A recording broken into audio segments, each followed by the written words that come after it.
Two great mysteries dominate our lives, love and money. What is love is a question that has been endlessly explored in stories, songs, books, movies, and television. But the same cannot be said about the question, what is money?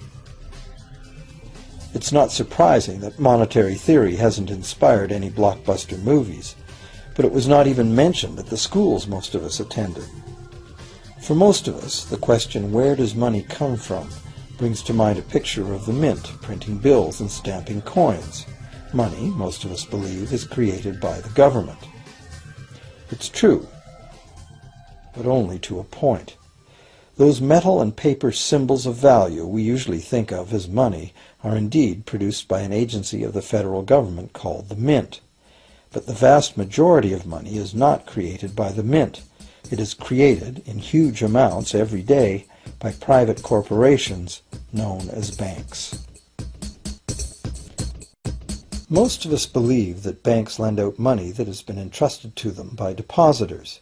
Easy to picture, but not the truth.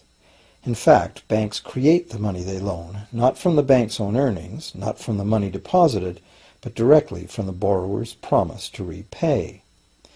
The borrower's signature on the loan papers is an obligation to pay the bank the amount of the loan plus interest, or lose the house, the car, whatever asset was pledged as collateral.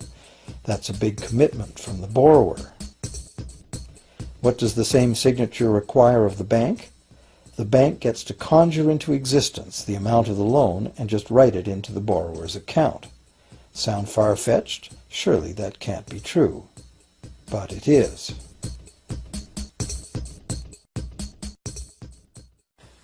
To demonstrate how this miracle of modern banking came about, consider this simple story.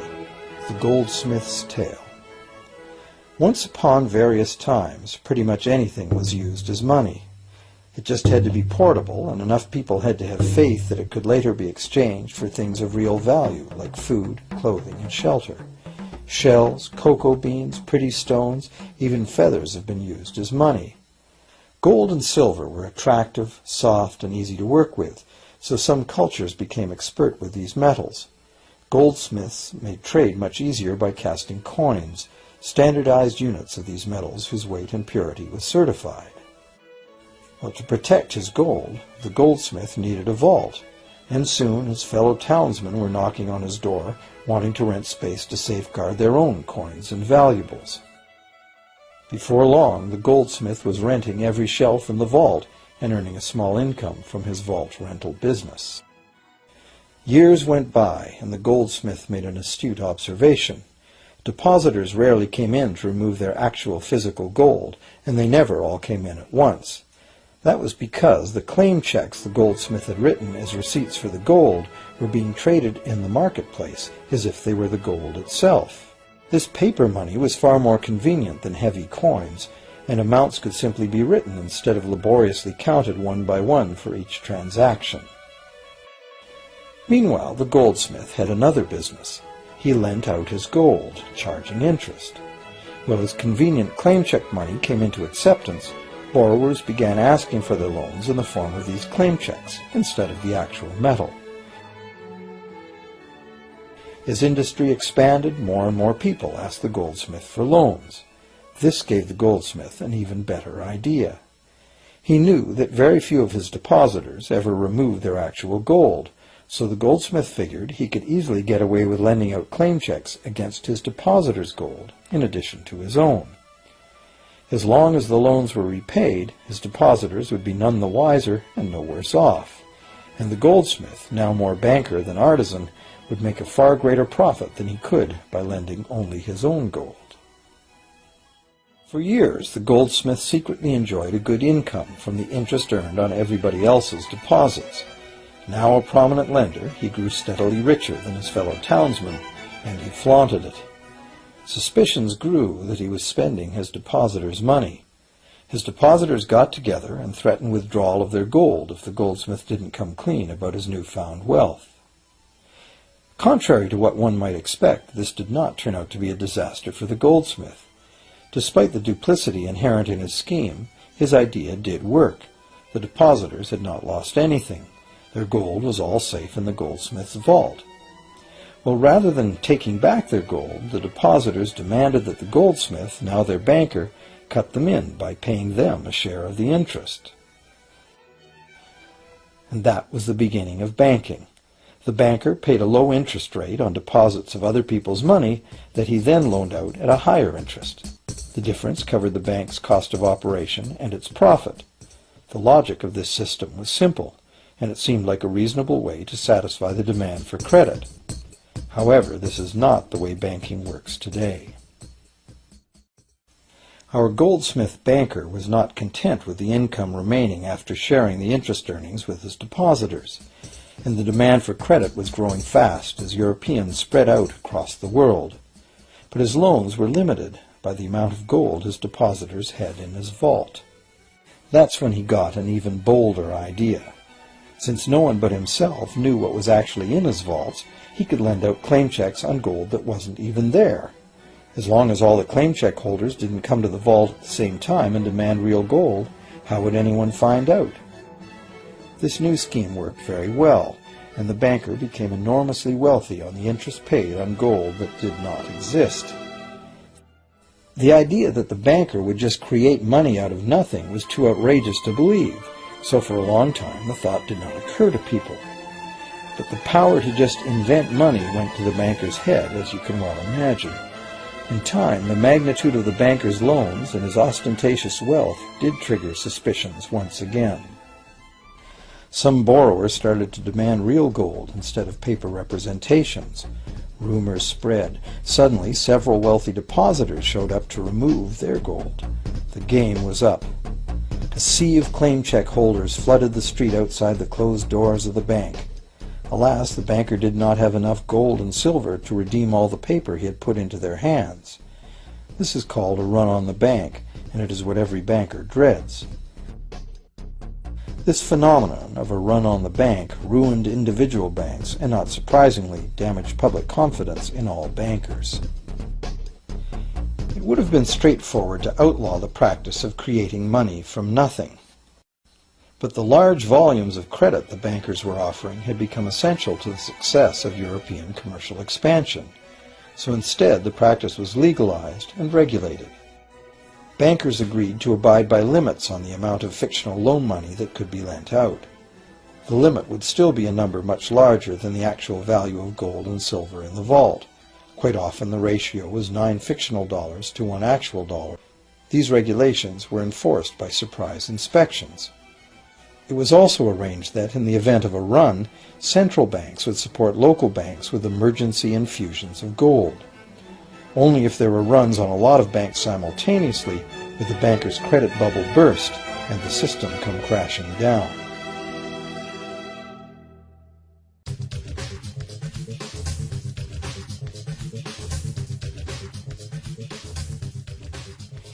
Over the years, the fractional reserve system and its integrated network of banks backed by a central bank has become the dominant money system of the world. At the same time, the fraction of gold backing the debt money has steadily shrunk to nothing. The basic nature of money has changed. In the past, a paper dollar was actually a receipt that could be redeemed for a fixed weight of gold or silver. In the present, a paper or digital dollar can only be redeemed for another paper or digital dollar. In the past, privately created bank credit existed only in the form of private banknotes, which people had the choice to refuse, just as we have the choice to refuse someone's private check today. In the present, privately created bank credit is legally convertible to government-issued fiat currency, the dollars, loonies, and pounds we habitually think of as money. Fiat currency is money created by government fiat or decree, and legal tender laws declare that citizens must accept this fiat money as payment for debt, or else the courts will not enforce the obligation. So now the question is, if governments and banks can both just create money, then how much money exists? In the past, the total amount of money in existence was limited to the actual physical quantities of whatever commodity was in use as money. For example, in order for new gold or silver money to be created, more gold or silver had to be found and dug out of the ground. In the present, money is literally created as debt. New money is created whenever anyone takes a loan from the bank. As a result, the total amount of money that can be created has only one real limit: the total level of debt.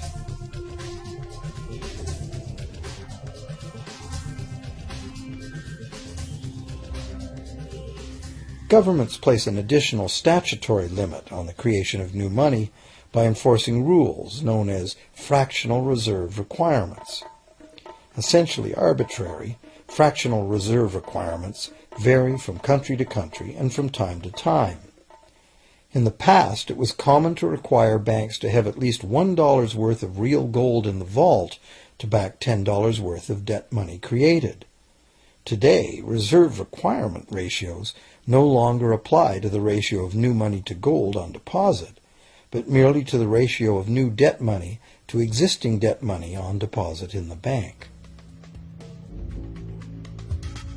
Today, a bank's reserves consist of two things: the amount of government-issued cash or equivalent that the bank has deposited with the central bank, plus the amount of already existing debt money the bank has on deposit. To illustrate this in a simple way, let's imagine that a new bank has just started up and has no depositors yet. However, the bank's investors have made a reserve deposit of $1,111.12 of existing cash money at the central bank. The required reserve ratio is 9-to-1. Step 1.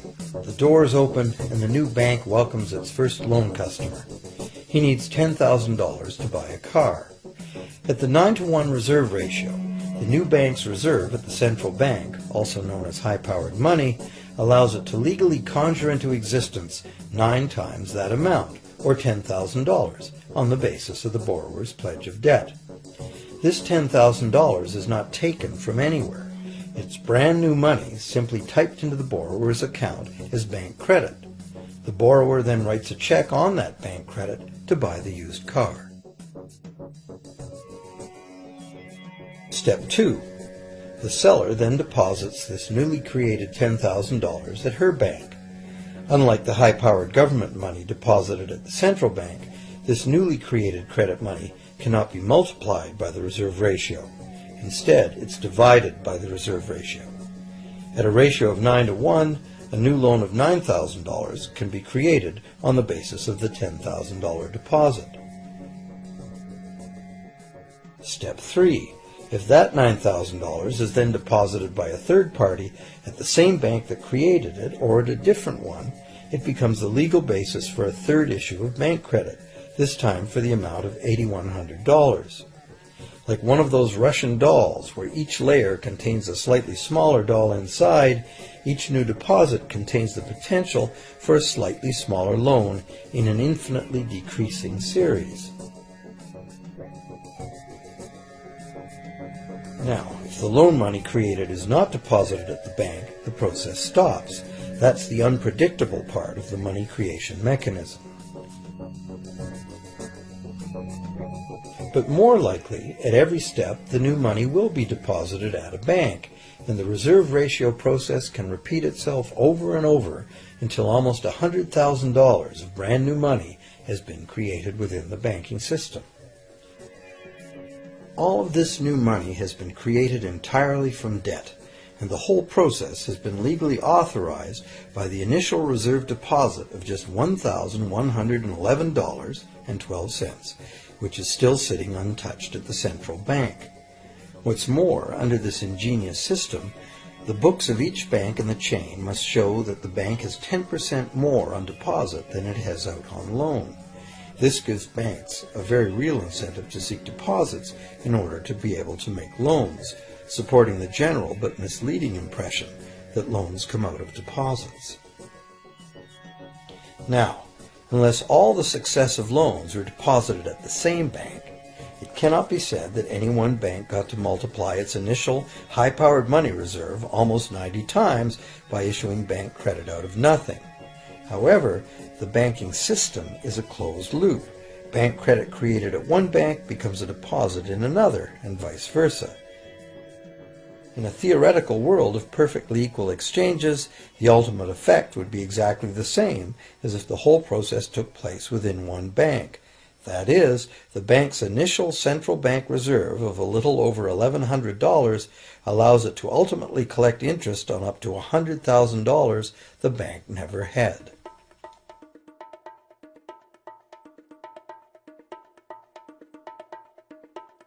If that sounds ridiculous, try this.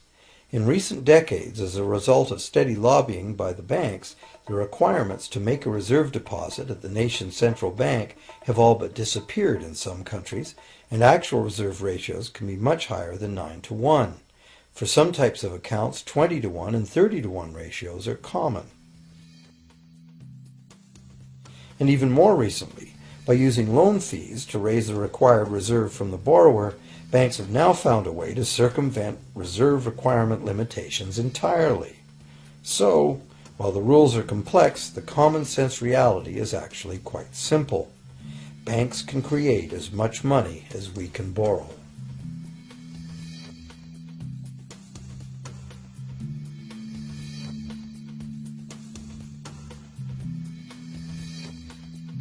Despite the endlessly presented mint footage, government-created money typically accounts for less than 5% of the money in circulation.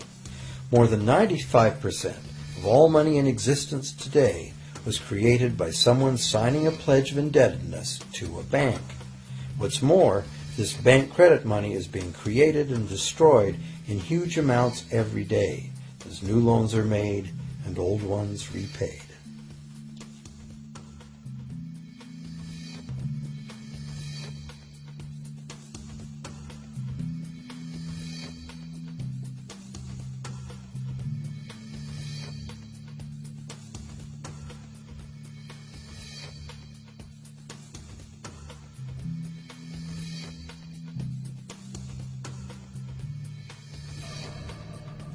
Banks can only practice this money system with the active cooperation of government. First, governments pass legal tender laws to make us use the national fiat currency. Secondly, governments allow private bank credit to be paid out in this government currency. Thirdly, government courts enforce debts. And lastly, governments pass regulations to protect the money system's functionality and credibility with the public, while doing nothing to inform the public about where money really comes from. The simple truth is that when we sign on the dotted line for a so-called loan or mortgage, our signed pledge of payment, backed by the assets we pledge to forfeit should we fail to pay, is the only thing of real value involved in the transaction. To anyone who believes we will honor our pledge, that loan agreement or mortgage is now a portable, exchangeable, and saleable piece of paper. It's an IOU. It represents value and is therefore a form of money. This money the borrower exchanges for the bank's so-called loan. Now, a loan in the real world means that the lender must have something to lend. If you need a hammer, my loaning you a promise to provide a hammer I don't have won't be of much help. But in the artificial world of money, a bank's promise to pay money it doesn't have is allowed to be passed off as money, and we accept it as such.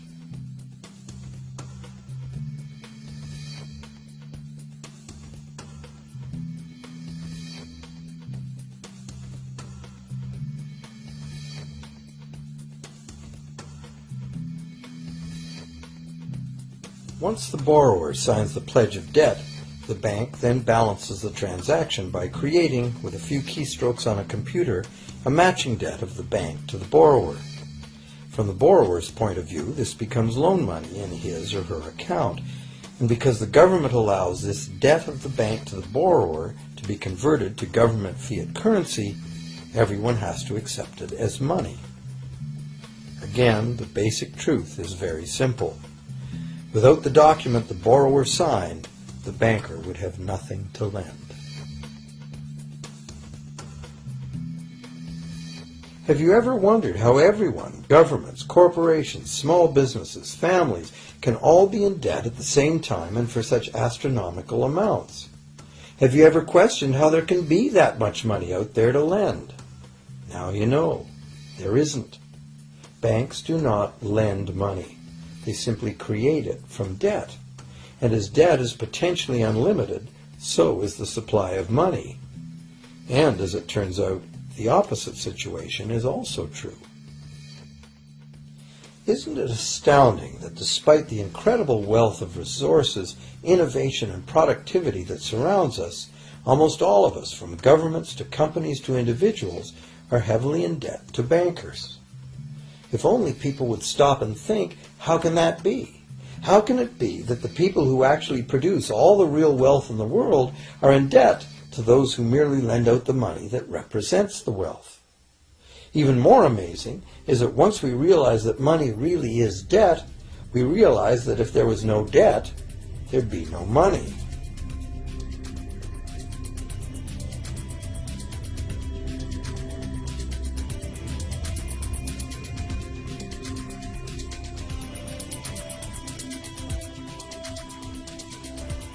If this is news to you, you are not alone.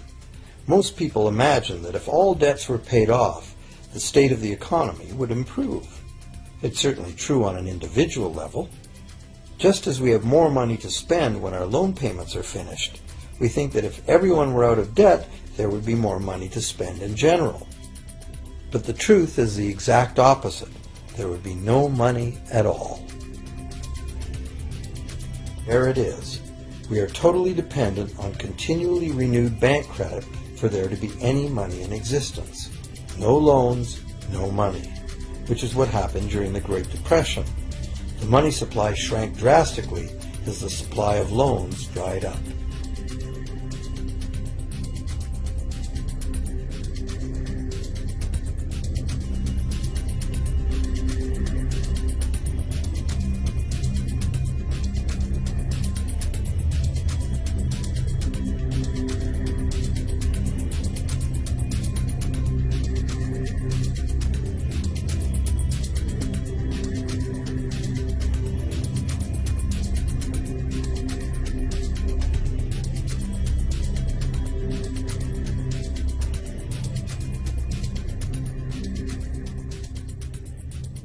And that's not all. Banks create only the amount of the principal. They don't create the money to pay the interest. Where is that supposed to come from? The only place borrowers can go to obtain the money to pay interest is the general economy's overall money supply. But almost all that overall money supply has been created exactly the same way, as bank credit that has to be paid back with more than was created. So everywhere there are other borrowers in the same situation, frantically trying to obtain the money they need to pay back both principal and interest from a total money pool which contains only principal. It is clearly impossible for everyone to pay back the principal plus interest because the interest money doesn't exist.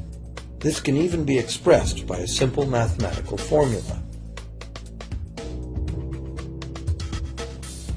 The big problem here is that for long-term loans, such as mortgages and government debt, the total interest far exceeds the principal. So unless a lot of extra money is created to pay the interest, it means a very high proportion of foreclosures and a non-functioning economy. To maintain a functional society, the rate of foreclosure needs to be low. And so, to accomplish this, more and more new debt money has to be created to satisfy today's demands for money to service the previous debt. But of course, this just makes the total debt bigger, and that means more interest must ultimately be paid, resulting in an ever-escalating and inescapable spiral of mounting indebtedness.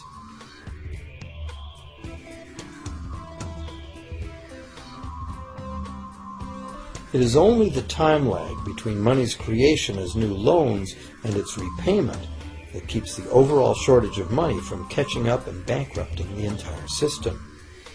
However, as the bank's insatiable credit monster gets bigger and bigger, the need to create more and more debt money to feed it becomes increasingly urgent. Why are interest rates so low? Why do we get unsolicited credit cards in the mail? Why is the U.S. government spending faster than ever? Could it be to stave off collapse of the entire monetary system? A rational person has to ask, can this really go on forever? Isn't a collapse inevitable?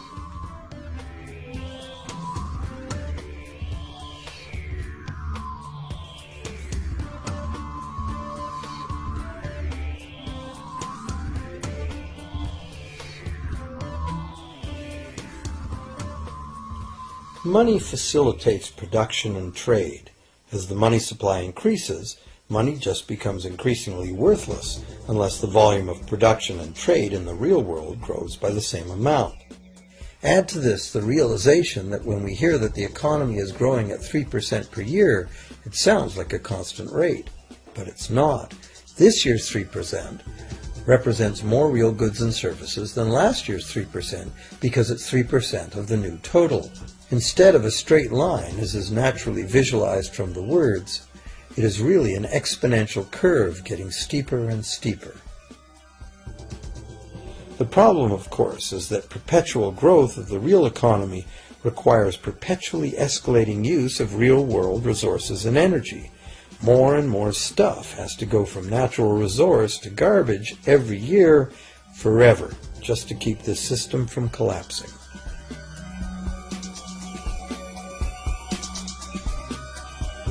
What can we do about this downright scary situation? For one thing, we need a very different concept of money. It's time more people ask themselves and their governments 4 simple questions. Around the world, governments borrow money at interest from private banks. Government debt is a major component of total debt, and servicing that debt takes a big chunk of our taxes. Now we know that banks simply create the money they lend, and that governments have given them permission to do this. So the first question is, why do governments choose to borrow money from private banks at interest when government could create all the interest-free money it needs itself? And the second big question is, why create money as debt at all? Why not create money that circulates permanently and doesn't have to be perpetually reborrowed at interest in order to exist? The third question, how can a money system that can only function with perpetually accelerating growth be used to build a sustainable economy? Isn't it logical that perpetually accelerating growth and sustainability are incompatible? And finally, what is it about our current system that makes it totally dependent on perpetual growth? What needs to be changed to allow the creation of a sustainable economy? At one time, charging any interest on a loan was called usury and was subject to severe penalties, including death. Every major religion forbade usury. Most of the arguments made against the practice were moral. It was held that money's only legitimate purpose was to facilitate the exchange of real goods and services. Any form of making money from simply having money was regarded as the act of a parasite or of a thief. However, as the credit needs of commerce increased, the moral arguments eventually gave way to the argument that lending involves risk and loss of opportunity to the lender, and therefore attempting to make a profit from lending is justified. Today, these notions seem quaint. Today, the idea of making money from money is held as an ideal to strive for. Why work when you can get your money to work for you? However, in trying to envision a sustainable future, it's very clear that the charging of interest is both a moral and a practical problem. Imagine a society and economy that can endure for centuries because, instead of plundering its capital stores of energy, it restricts itself to present-day income. No more wood is harvested than grows in the same period. All energy is renewable, solar, gravitational, geothermal, magnetic, and whatever else we discover. This society lives within the limits of its non-renewable resources by reusing and recycling everything, and the population just replaces itself. Such a society could never function using a money system utterly dependent on perpetually accelerating growth. A stable economy would need a money supply at least capable of remaining stable without collapsing. Let's say the total volume of this stable money supply is represented by this big circle. Let's also imagine that moneylenders must actually have existing money to lend. If some people within this money supply begin systematically lending money at interest, their share of the money supply will grow. If they continually re-loan at interest all the money that gets paid back, what's the inevitable result? Whether it's gold, fiat, or debt money doesn't matter. The moneylenders will end up with all the money. And after the foreclosures and bankruptcies are all filed, they'll get all the real property too. Only if the proceeds of lending at interest were evenly distributed among the population would this central problem be solved. Heavy taxation of bank profits might accomplish this goal, but then why would banks want to be in business? If we were ever able to free ourselves of the current situation, we could imagine banking run as a non-profit service to society, dispersing its interest earnings as a universal citizen dividend, or lending without charging interest at all.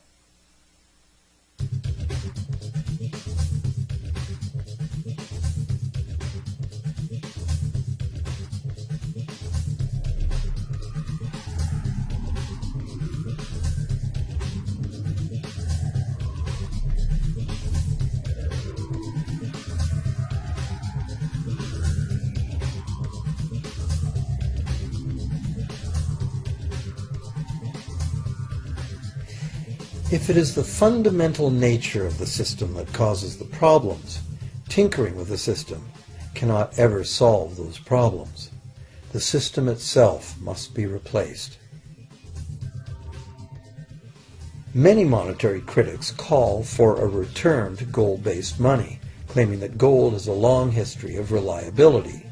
They ignore the many scams that can be played with gold, shaving coins, debasing the metal, cornering the market, all of which were abundantly practiced in ancient Rome and contributed to its fall. Some advocate silver, it being more abundant than gold and therefore more difficult to corner. Many question the need to bring back precious metals at all. No one wants to go back to carrying heavy sacks of coins to go shopping. It's a certainty that paper, digital, plastic, or more likely biometric ID money would be the real medium of trade, with the same potential for creating unlimited debt money we have now. Beyond that, if gold again became the sole legal basis of money, those who have no gold would suddenly have no money. Other monetary reform advocates have concluded that greed and dishonesty are the main problems, and that there may be better ways to create an honest and equitable money system than returning to silver or gold. Inventive minds have proposed a variety of alternate ways to create money. Many private barter systems create money as debt, much as banks do, but it is done openly and without charging interest. An example is a barter system in which debt is expressed as pledges of hours of work, all work being valued equally at a dollar figure that then allows hours to be equated with the dollar price of goods. This kind of money system can be set up by anyone who can devise a way to do the accounting and find willing and trustworthy participants. Setting up a local barter money system, even if it were little used now, would be prudent emergency planning for any community. Monetary reform, like electoral reform, is a big topic, and one that requires a willingness to change and to think outside the box. Monetary reform, again, like electoral reform, will not come easily, because the enormously powerful interests that benefit from the existing system will do their utmost to maintain their advantage. Now that we've seen that money is just an idea, and that in reality money can be whatever we make it, here's one very simple alternative monetary concept to consider. This model is based on systems that have worked in the past, in England and America, systems that were undermined and destroyed by the goldsmith bankers and their fractional reserve system.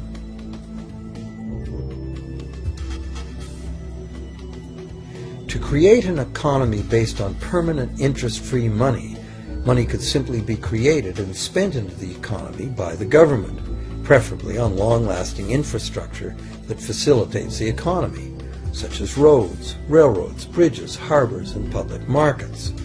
This money would not be created as debt, it would be created as value, that value being in the form of whatever it was spent on. If this new money facilitated a proportional increase in trade requiring its use, it would cause no inflation whatsoever. If government spending did cause inflation, there would be two courses of action available. Inflation is equivalent in effect to a flat tax on money. Whether the money goes down in value 20% or the government takes 20% of our money away from us, the effect on our buying power is the same. Viewed this way, inflation in place of taxation might be politically acceptable if well spent and kept within limits. Or government could choose to counter inflation by collecting tax monies that it then takes out of use, thus reducing the money supply and restoring its value. To control deflation, which is the phenomenon of falling wages and prices, the government would simply spend more money into existence. With no competing private debt money creation, governments would have more effective control of their nation's money supply. The public would know whom to blame if things went wrong. Governments would rise and fall on their ability to preserve the value of money. Government would operate primarily on taxes, as it does now, but tax money would go much, much further, as none of it would be required to pay interest to private bankers. There could be no national debt if the federal government simply created the money it needed. Our perpetual collective servitude to the banks through interest payments on government debt would be impossible.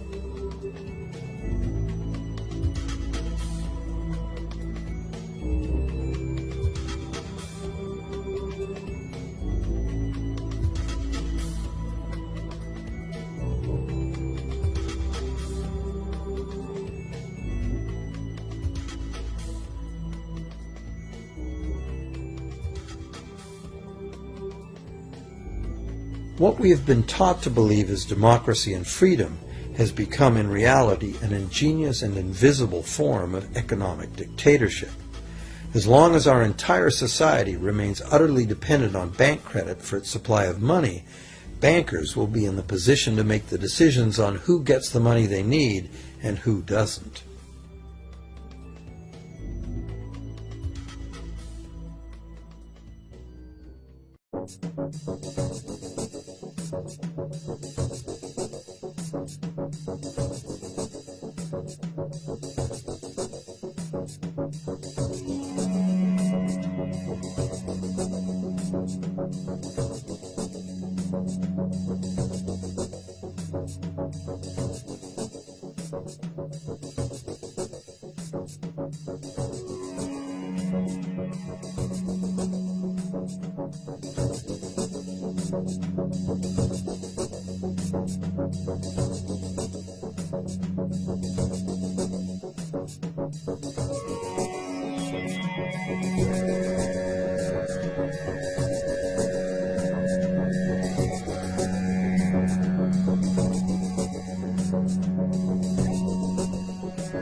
Few people are aware today that the history of the United States since the Revolution in 1776 has been, in large part, the story of an epic struggle to get free and stay free of control by the European international banks. This struggle was finally lost in 1913 when President Woodrow Wilson signed into effect the Federal Reserve Act, putting the international banking cartel in charge of creating America's money.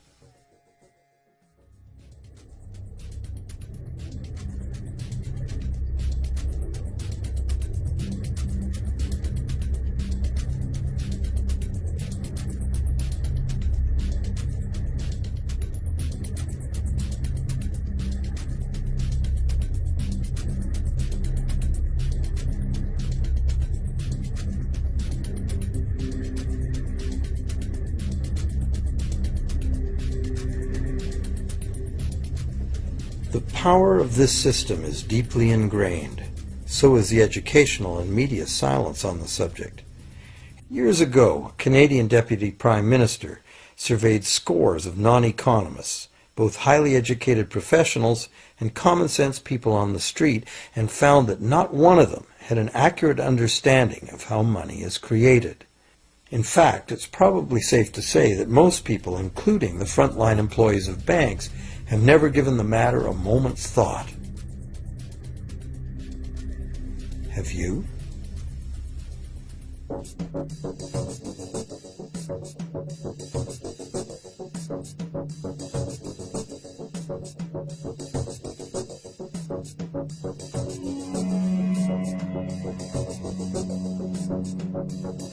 The modern money-as-debt system was born a little over 300 years ago, when the first Bank of England was set up with a royal charter for fractional lending of gold receipts at a modest ratio of 2 to 1.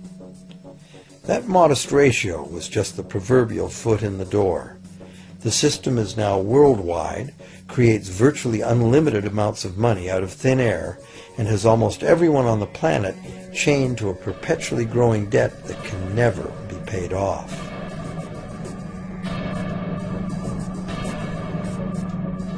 Could it have all happened by accident? Or is it a conspiracy? Obviously, something very big is at stake here.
Maybe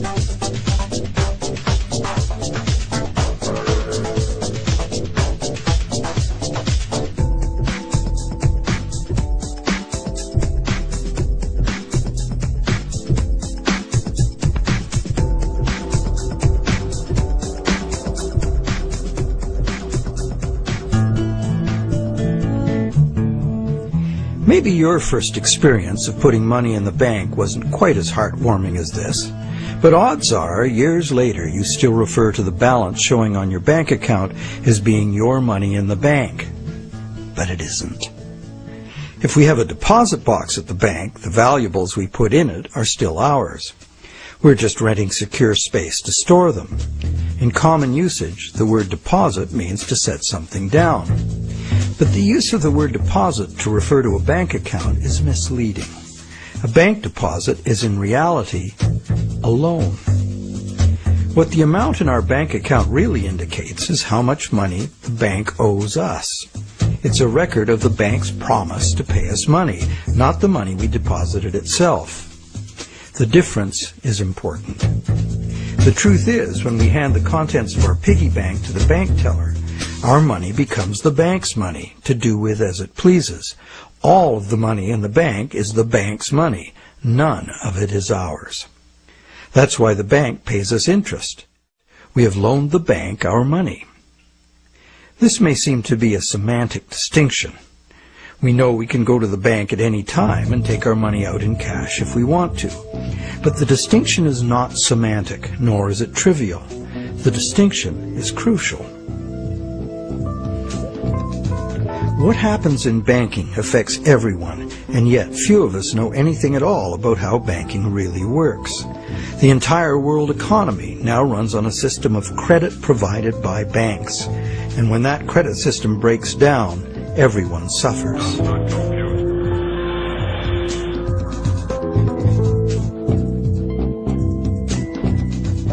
To make things worse, the explanations for these breakdowns offered by the experts never look at the root cause, namely, that other than cash and coins, which make up just 1 to 5% of money in circulation, all the money in existence today was created as the principal of a bank loan, with the banks requiring principal plus interest as so-called repayment. Not only does this make the existence of money entirely dependent on the existence of bank credit, it makes the system as a whole bankrupt by design, as total debits, principal plus interest, exceed total assets from the moment the first loan document is signed. As the global banking system staggers towards worldwide collapse, more and more people are realizing they can no longer ignore the realities behind banking as it is practiced today. Many have lost their homes and jobs due entirely to the unsustainable practices of moneylenders. It's time people understood money and the pressing need to fundamentally change the way it works.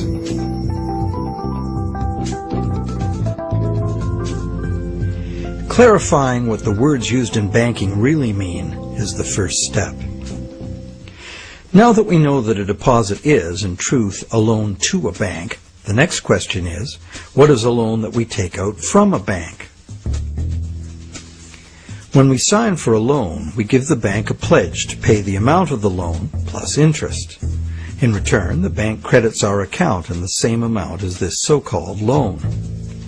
While we speak of the bank as having put the loan money into our account, in reality, the only thing the bank puts into our account is its promise to pay the money. What has actually happened is an exchange of promises. Neither party has delivered anything to the other except matching pledges of debt. So who is the borrower and who is the lender? The terms loan, lender, and borrower are all misleading. The truth is that the two parties have traded promises to pay and in the process created something called bank credit or checkbook money that can be legally spent as money. Bank credit can be spent because we, in our innocence, notice that each time we deposit into our account, it increases our balance by the same amount. In fact, unless we put something in, our account will be empty. Thus, it's a natural assumption that money in an account is money someone put in. The The account is a promise to pay, not the money itself. In fact, a promise always indicates the absence of the item promised. Otherwise, why does it need to be promised? Now, because all bank accounts are just promises to pay, the bank and the borrower can simply exchange promises and, in the flash of a few keystrokes, a positive balance appears in the borrower's bank account without anyone putting existing money in. Now you know the real source of what we call a bank loan.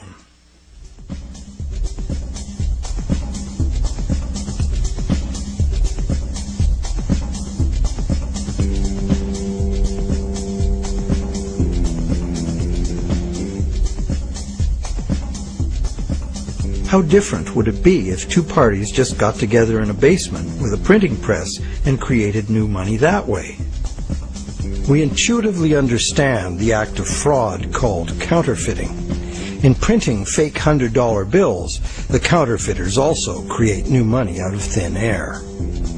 Money gives us the ability to purchase the real goods and services of the world. It's clear that the counterfeiters have created new ability to purchase real goods and services without giving anything in exchange except a fancy piece of paper. Counterfeiters get something for nothing directly at the expense of whoever gets caught with their counterfeit money. And if the counterfeit money is not discovered, it dilutes the money supply, stealing from everyone. Counterfeiting is a serious crime, and it is easy to understand why. It's cheating on a basic social agreement, thou shalt not steal. But taking a loan from a bank also creates new purchasing power. However, instead of being considered a form of theft, it is the very basis of our monetary system.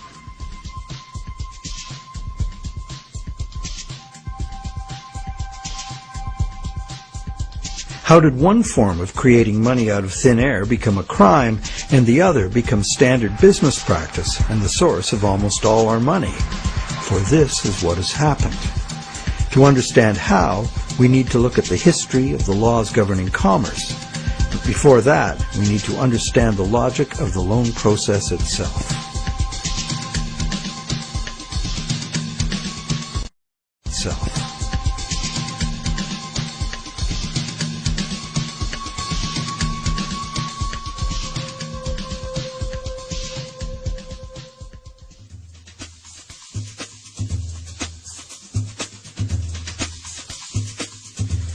The borrower wants to purchase an item, but doesn't have the funds to do so at the present time.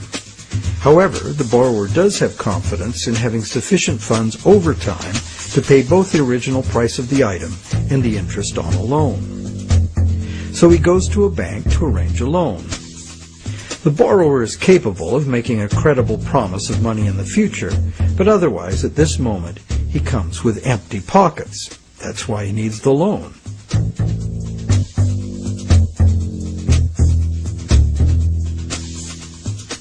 We're probably all familiar with what happens next.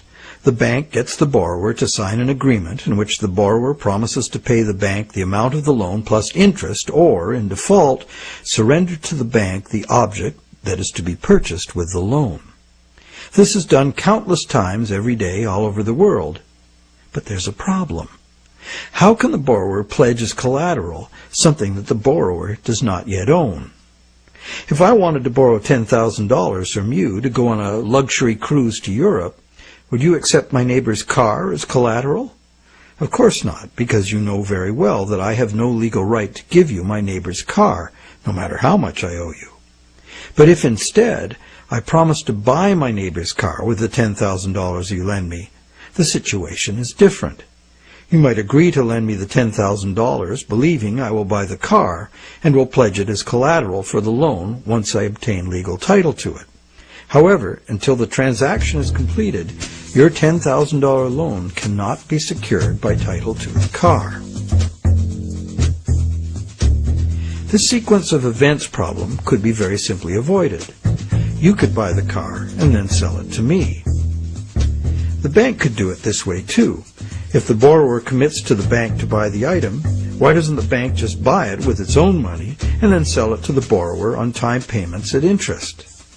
Well, the answer to that question is also very simple. It's because the bank, like the borrower, has come to the transaction with empty pockets. The bank fulfills its part of the so-called loan transaction by creating an account for the borrower.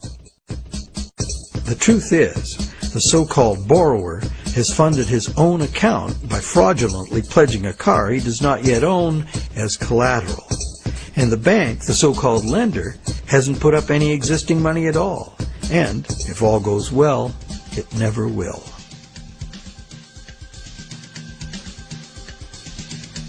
The borrower believes the new numbers in his account now represent his money in the bank. He, like the rest of us, doesn't understand the difference between existing money and a promise of money. If you can spend it, what does it matter? So now the question is, will the seller of the item accept the bank's promise to pay? While some people may hold out for cash, most will say yes to a check or an electronic funds transfer from the buyer's bank. Why? Because the seller knows from experience that she can deposit the check at her bank and it will increase her account accordingly. So what happens next?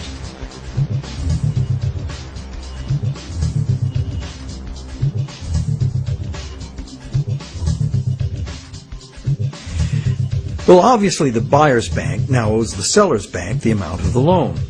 So you might be thinking, isn't this where the money comes out of deposits? The bank's promise to pay the borrower has just been transformed by the transaction into a promise to pay the seller's bank instead. So now the buyer's bank has to transfer some of its existing money to the seller's bank, correct? Yes, but probably only a small proportion.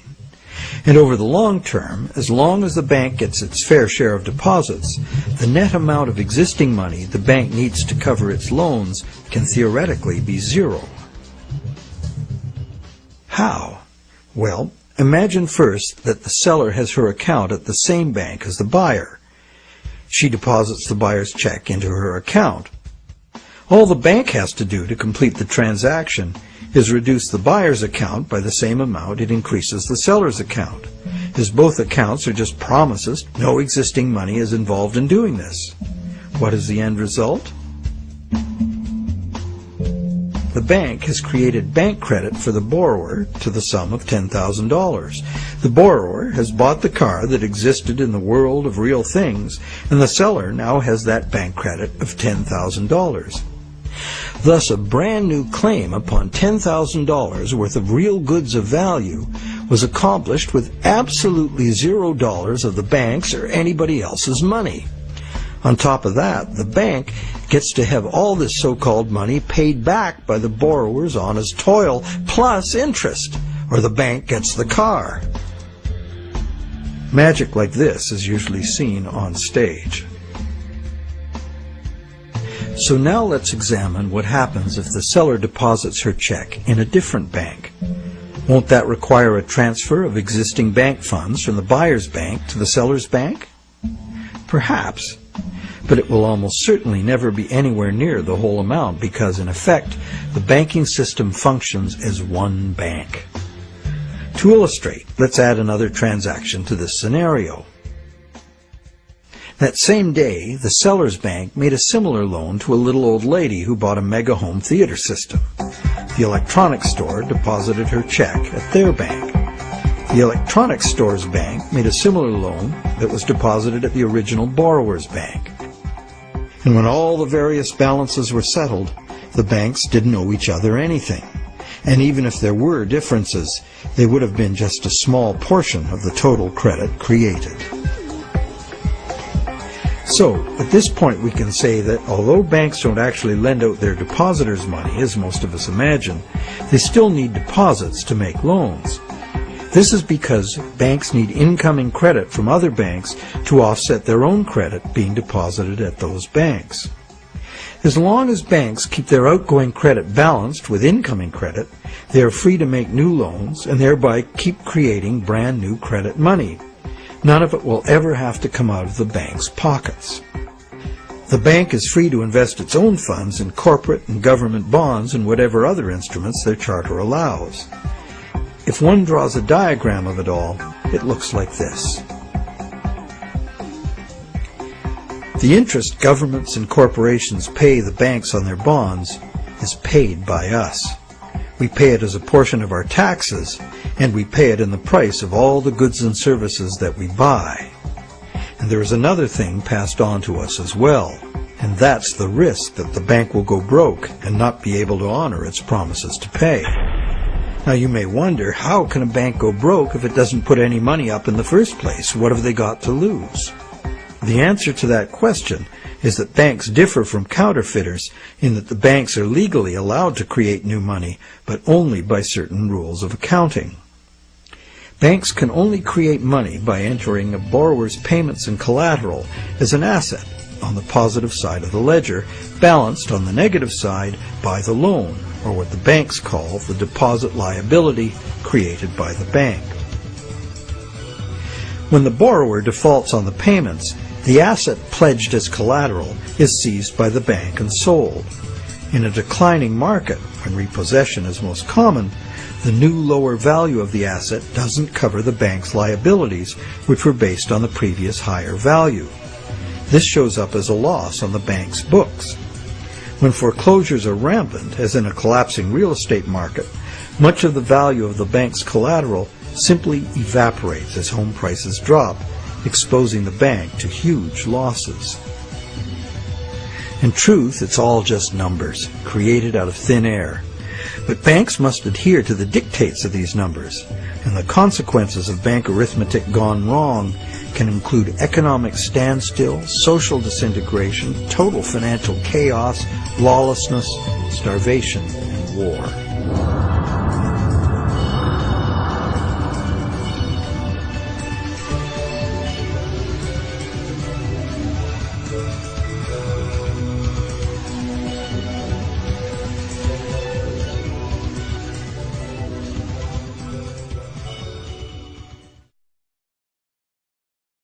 However, for the purposes of understanding the anatomy of a loan, we shall assume that the system is still functional, and all three of the loans we were looking at will get paid. The end result is that not $1 of existing money has changed hands. The end result is that not $1 of existing money has changed hands, but $30,000 of new bank credit has been created and spent into the money supply, and each of the three banks gets to collect interest on $10,000 of it. Is creation of this brand new $30,000 really an act of fraud, like counterfeiting? The obvious difference is that the banking system is legal, regulated by government and disciplined by the courts to follow the rules of accounting. Another difference is that there is no obvious victim, like the person getting caught with a counterfeit bill. Banks argue that the buyer and the seller both got what they wanted and agreed to, so where is the fraud? And if there was a fraud, who lost out? Well, to determine that, let us list who got what out of the deal. The borrower got the item he desired on terms he willingly agreed to. He may curse his decision later as he struggles to make the interest payments, or he may live happily ever after, thankful he got the loan. The seller got an increase in bank credit, which she's been conditioned since childhood to think of as her money in the bank. She's confident that she'll be able to spend it in turn, and she will. So, as far as the seller is concerned, she's been paid in full. She's happy. So who, if anyone, suffered as a result of the deal? Is there another party to this transaction we've overlooked? Well, there's also the bank that gets to collect interest on a promise to pay money. That's the business they are in and usually do very well by. And anyone else? Well, where did the car come from? It came from the world of real things. Natural resources, energy, and labor were expended to produce it. What if we consider the hidden party to be society at large and the natural world from which all things ultimately come? Because the brand new bank credit money didn't just sit there, it got spent into the general circulation in the real world. It's the real world that ultimately gets the new money in exchange for its car. This new money might stimulate new production, temporarily enlarging the economy, making lots of people happy. In fact, it often does, as most bank credit comes into being as a home mortgage, stimulus for the residential construction industry, a big provider of good-paying jobs. However, after its initial productive use, this newly created money will basically just dilute the money supply, reducing money's purchasing power by a very small amount. So, in contrast to counterfeiting, where the loss occurs to a specific victim, here the loss is borne by us all, because the real substance of the loan, the car, was extracted from the economy at large by a slight loss in the value of everyone's money.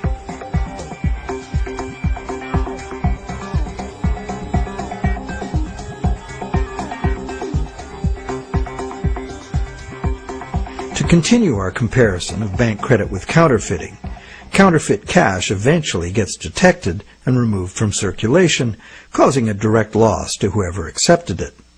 There is, of course, no guarantee of how much will be detected, nor any prescribed schedule for its removal. Bank credit is also removed from circulation over time because, as bank credit is paid back, the principal part of every payment is extinguished. Now remember that almost all the money in existence today is bank credit. Therefore, almost every dollar that passes through our bank accounts has a scheduled appointment to one day be paid as a principal payment on a bank loan and cease to exist. On top of the principal are the interest payments, which will become bank income, much of which will be recycled into the economy as interest to depositors and other bank expenses. So it's not immediately apparent that there's a loss to someone as a result of bank credit being withdrawn from circulation the way there is with counterfeit cash. But if we look closer, we find an interesting situation. We don't need anything more than fundamental arithmetic to understand the power that lies in controlling the money supply and why, as currently designed, total debt must constantly expand or the system collapses. Whenever the rate of debt money creation falls behind the rate of debt money destruction, the total amount of money in use will shrink. This is called deflation because the money supply is shrinking like a deflating balloon. The result is less money relative to the goods and services available. With less money around to pay for them, the price of goods and services go down. At first, this sounds like a good thing, and it could be, if money were not created as debt at interest. For anyone not in debt, deflation would be like a general dividend on money, paid in goods and services of our choice. It would be as if money were the people's stock in their own prosperous company, their nation. People wouldn't have to demand a pay raise. If a nation were more productive as a whole, thus deserving of a raise, everyone would benefit automatically by having their money buy more. However, this is definitely not the effect deflation has in a system where money comes in the form of interest-bearing debt. More than 95% of all money currently in existence is in the form of debt to banks, promises to pay with interest added. And as we have seen, the principal is created, but not the interest. Due to the time delay between money's creation and its repayment, and the recycling of interest earnings as bank operating expenses, most of us can keep up our payments while the money supply is increasing. However, if the money supply or total debt is decreasing, money becomes harder to earn due to its scarcity, and fixed payments become harder to meet. For those heavily in debt, the money shortage can become catastrophic.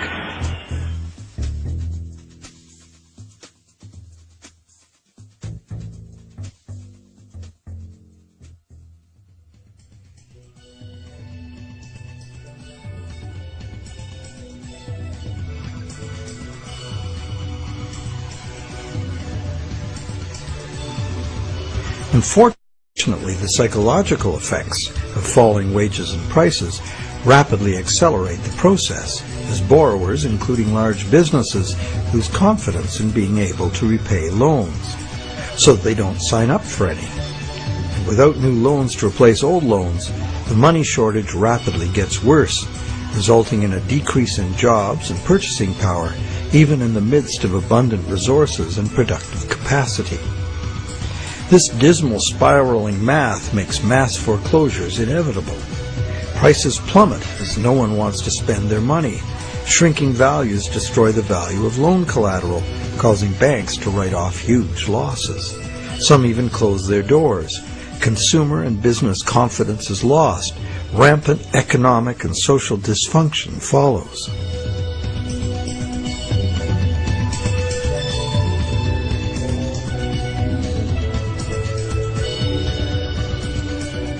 This disastrous spiral cannot be turned around unless the government creates new money itself or goes deeply in debt to private banks in order to create enough new money to reorganize and rejuvenate the economy.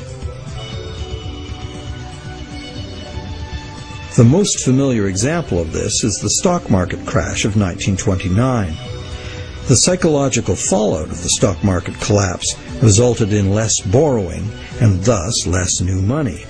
The Federal Reserve did nothing to correct the resultant deflation, and by 1932 the money supply had been reduced by a third.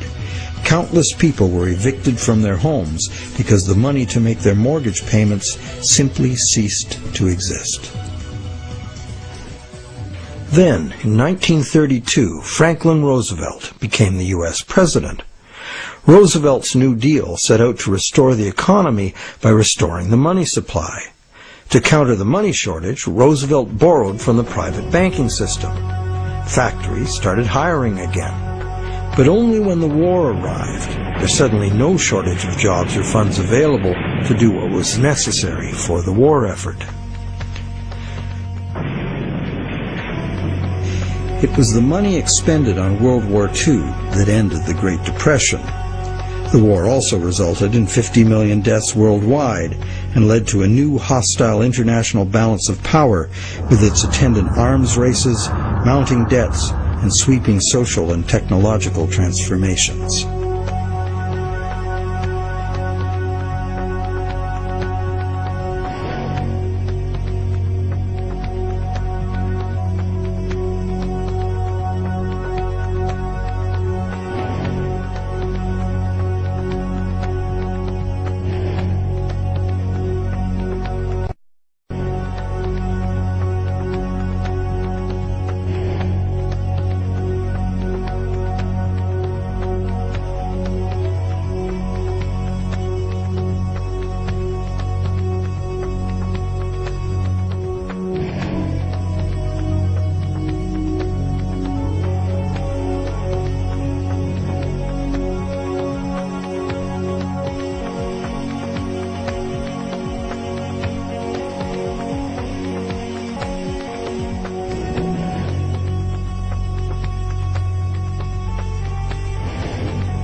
The cycle of economic boom and bust is commonly called the business cycle, as if it were a natural occurrence like the hydrological or carbon cycle.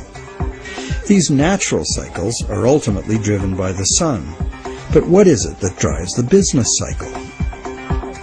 One answer is the supply of money. And, as we have seen, the supply of money is dependent on loans. So let's look at what happens during the lifetime of an individual loan. We've seen how bank credit is nothing more than the bank's promise to pay, which the bank has created on its books to balance the borrower's promise to pay that it has received. The bank's promise to pay is usually spent on some real good or service and allowed to circulate, making the efficient exchange of goods and services easier to accomplish. As a medium of exchange, today's promise to pay money is unsurpassed in its usefulness and flexibility. However, because no money is created to pay the interest, a seemingly impossible situation is created. On the face of it, if borrowers had to pay the interest they owe all at once, they would have to fight it out for a limited sum of existing money that was very much less than the total owed. The percentage that would be unable to pay off their loans would be simple to calculate. However, interest is usually paid over time, not all at once. If this interest income is recycled into the general economy as spending, it can be available to be earned repeatedly. Once we understand this, the question of whether interest is actually unpayable becomes more perplexing. Is there such a thing as a sustainable system of lending that does not produce mathematically inevitable defaults? In the Middle Ages, usury, meaning charging interest or any form of making gains solely from having money, was condemned as a sin. While the justification was moral, the reason was practical. In a fixed money supply like gold, anyone systematically rolling over all of their loan money at interest will soon end up with all the money. This problem was a big factor in the ruin of Rome. Private accumulations of gold forced the government to mint coins made of base metals instead of the real thing. Debased currency led to failing confidence and ultimate decline. The lesson was well learned. For the next 1,000 years, the Roman Catholic Church declared collecting interest on a loan to be a sin punishable by excommunication. In some countries, the penalty for practicing usury was death. Is charging interest really a sin? While today it seems very reasonable to charge for the use of money, there's a simple and unavoidable problem with doing so. Unless moneylenders spend every penny of interest they receive in such a way that the borrowers can earn it again, the borrowers are going to come up short, regardless of their hard work and personal virtues. Someone will default simply as a result of the arithmetic. This is easy to picture where there's a fixed money supply like gold coin. As long as all of the coins taken in as interest are spent so that the borrowers can earn them, the same coins can be used to pay the interest over and over. The lender can profit by buying real things with this coin, but the coin itself must be spent, not lent nor removed from circulation. Leaving aside any moral considerations, this arrangement would be sustainable. However, if the interest coins are re-lent at interest or removed from circulation by hoarding, there will be an inherent shortage of coins with which to pay off the aggregate debt.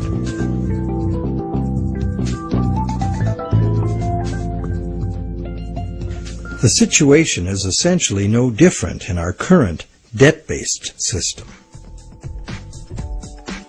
As we have seen, nowadays virtually every dollar comes into existence as debt, with a scheduled appointment to be extinguished as a principal payment on the loan that created it. Thus, for all borrowers to be able to make their payments of principal plus interest, two things must be true. The dollar created as the principal of the loan must be available to be earned by the borrower in order to make the principal payment that extinguishes that dollar. And every dollar the borrower pays to the bank as interest must also be available to be repeatedly earned by the borrower so that it can be paid as interest again and again. There is a common theory, undoubtedly popular with lenders, that because the banks spend their interest earnings as operating expenses, interest to depositors, and shareholders' dividends, there is in fact enough money released back into the community to make all payments. However, like the idea of absolute shortage, this is an oversimplification. Picture what happens if someone else, such as you or I or an institutional non-bank lender, obtains this dollar and then lends it out at interest. Well, now that same dollar is simultaneously owed to two lenders and has two simultaneous interest charges attached to it. In addition, if this dollar is loaned, repaid, and reloaned by the secondary lender, it is not available to pay off the principal of the loan that created it, except as another loan. So, Can we borrow from Peter to pay Paul and borrow from Paul to pay Peter? This gets interesting. We can. However, each time money is borrowed, there's an interest charge added that also must be paid. If all added interest charges can be earned, all payments can be made. On this basis, many economists and defenders of the current system claim there can never be a shortage of money and all payments can be made. But this seems to be a false assurance. For instance, if secondary lenders capture some of the money needed to retire the loan that created that money, the original loan can never be retired. The deficiency will have to be borrowed over and over forever, each time at interest. Each deficiency will be cumulative, adding to an ever-building total of debt that can never be paid off. And it stands to reason that for each added interest charge in the system as a whole, something extra is demanded of the system as a whole to pay for it. This affects everyone, producers, governments, and consumers. For producers, that something extra must be raised through higher prices or more sales. However, competition for more sales usually requires lowering prices, necessitating even more sales, and leads to overproduction and saturation of the market. The end result can mean job losses, plant closures, and bankruptcies. For governments, that something extra is raised by increasing taxes.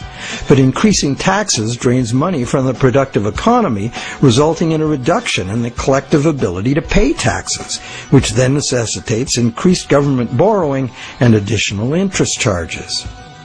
For consumers, something extra can mean getting an additional job, or borrowing to pay past debts, or paying off debt over longer periods of time. However, competition for jobs tends to lower wages, and paying over longer periods of time adds enormously to the amount of interest owed. And of course, borrowing to pay off past debts is like trying to fill a hole with more hole. And that is the situation we find ourselves in today. Producers can't sell more because consumers can't afford to buy. Governments are cutting taxes, not raising them, because consumers can't afford to buy.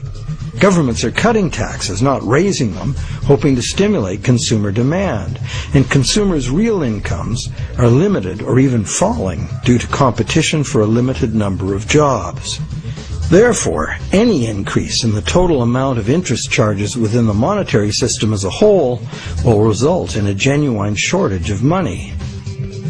This is because the real productive economy is limited by the availability of nature's resources. The productive economy exists to serve actual needs. It simply cannot keep pace with the demands of the artificial financial economy, which has an unlimited appetite for profit, and which operates with no regard for the natural limitations of the real world.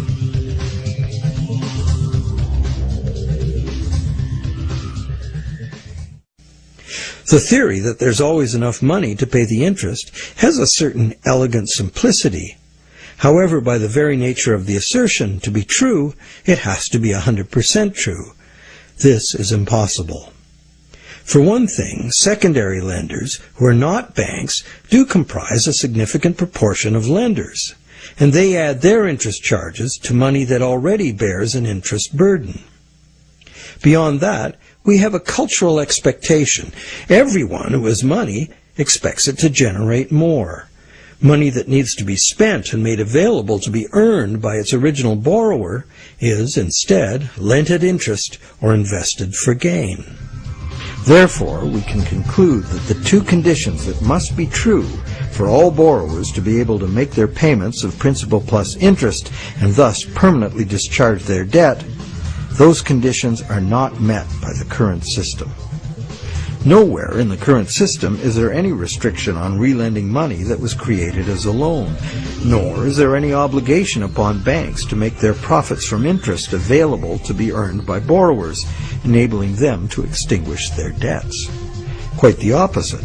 Banks invest these profits to make further profits. And it's not just the banks that cause the problem. Anyone who takes their ball of money and starts rolling it like a snowball to make it bigger does so at the expense of borrowers who will not find that money available to pay their debts, except as more debt. And of course, those rolling the biggest snowballs pick up the most snow. As the saying goes, the rich get richer and the poor get poorer.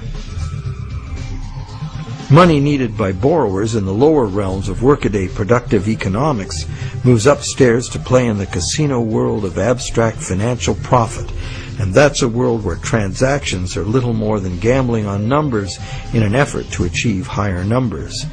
They have little or nothing to do with providing the necessities of life.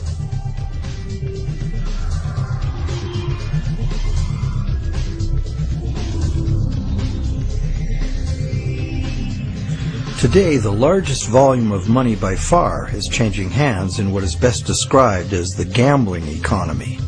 The foreign exchange markets, the derivatives market, and the rest of the financial instruments being played by banks and investment funds for as much profit as possible.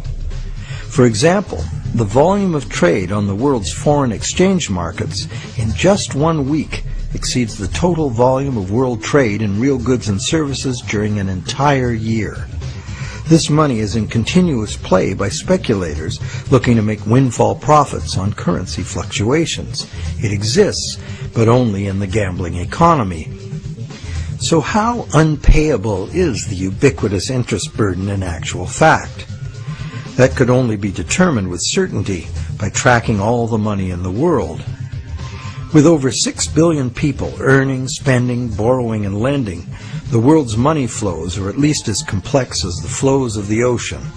They are impossible to know. But the direction is pretty clear and simple, and it's the same old story. The rich are taking increasingly more money into the gambling economy, where ordinary borrowers have almost no chance to obtain it. And the only way the system can stay solvent is to create more money. And as money is created as debt, the only way to create more money is to create more debt in every way possible, including ridiculously easy credit for unqualified borrowers, massive government expenditures on security and war, and bailouts of insolvent banks.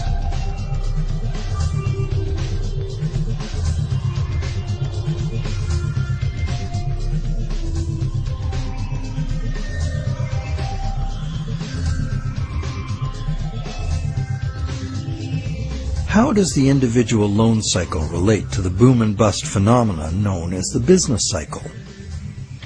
The individual loan cycle can be described like this. First, there is economic stimulation because of initial spending. This is followed by inflation because new money basically just dilutes the money supply. And eventually, inflation is followed by deflation as loan repayments gradually extinguish the principal, removing that money from circulation. As long as the individual loan cycles don't match up, these cycles can smooth each other out. This creates a fairly stable money supply that leads to fairly stable prices, although continuous growth of the money supply is required, at least in part because, as you will recall, the money to cover the interest was never created.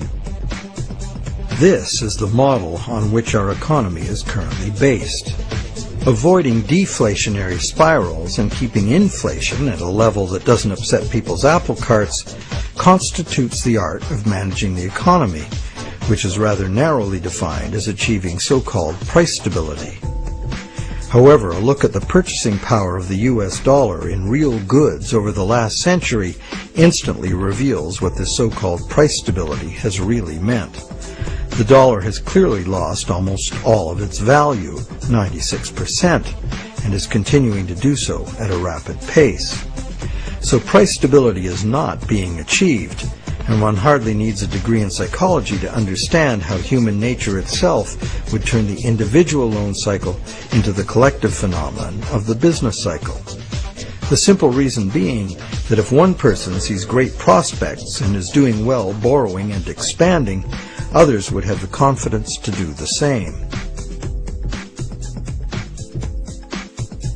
Beyond the merely psychological effects, if one business is expanding on the basis of credit, its suppliers and distributors will find it necessary to do so as well, or lose that business to someone who will. The same herd effect would occur for a gloomy outlook and accompanying credit contraction.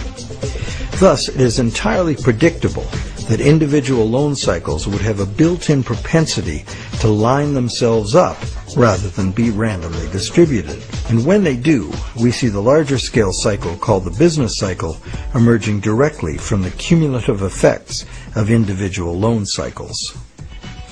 So, to sum up, one could say that out of the exchange of promises made by the bank and the borrower, society gets chronic inflation and a dependency on banks for increasing infusions of money to pay ultimately impossible interest payments. This results in an inescapable treadmill of accelerating debt and depreciating money, the only alternative being a deflationary collapse of the economy followed by social chaos or war. This eminently unhealthy situation filters down through society, wreaking harm on every level. We are like addicts, but the fix is not more and more heroin, it's more and more credit money. And eventually, our collective ability to borrow and repay so much credit becomes exhausted.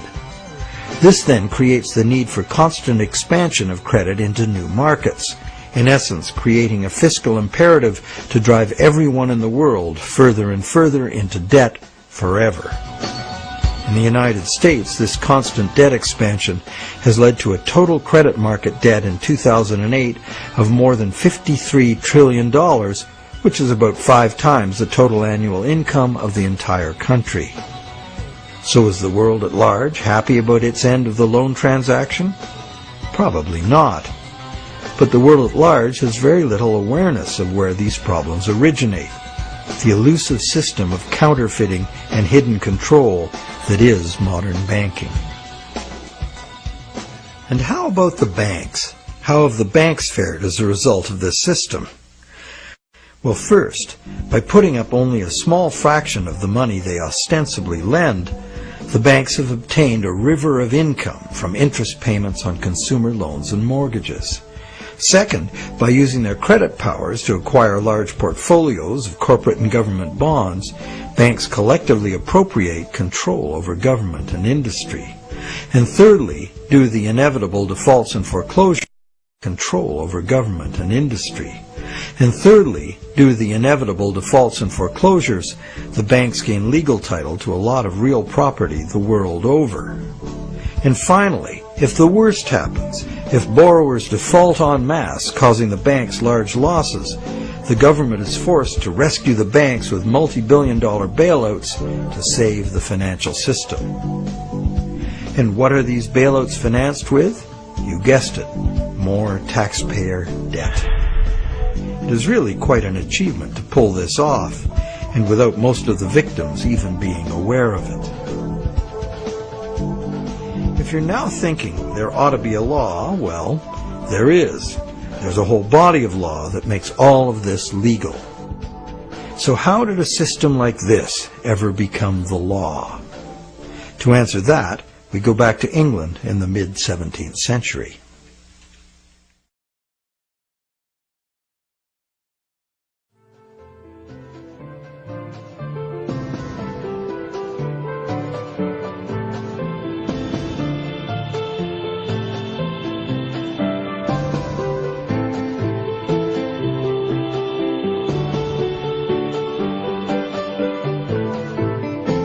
With the development of better ships and the new explorations they allowed, trade was expanding rapidly.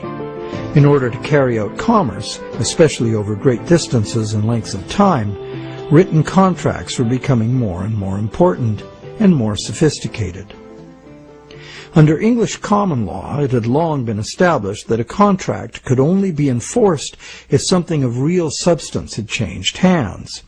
A transfer of goods or rights in property was the real stuff of the exchange, and that was what the court would evaluate for fairness, not just the words on the document. A contract under which there had been no exchange of consideration, meaning real goods or rights in property, was deemed to be empty and was therefore not enforceable by the court.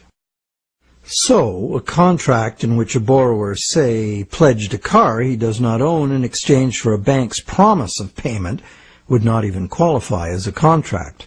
No common law court would enforce it. As well, in the event of a dispute over a contract, under common law, only someone who had actually provided consideration to the transaction, in other words, only someone who delivered the goods, had the right to sue in court for fulfillment of the contract by the other party. This right was not transferable to a third party.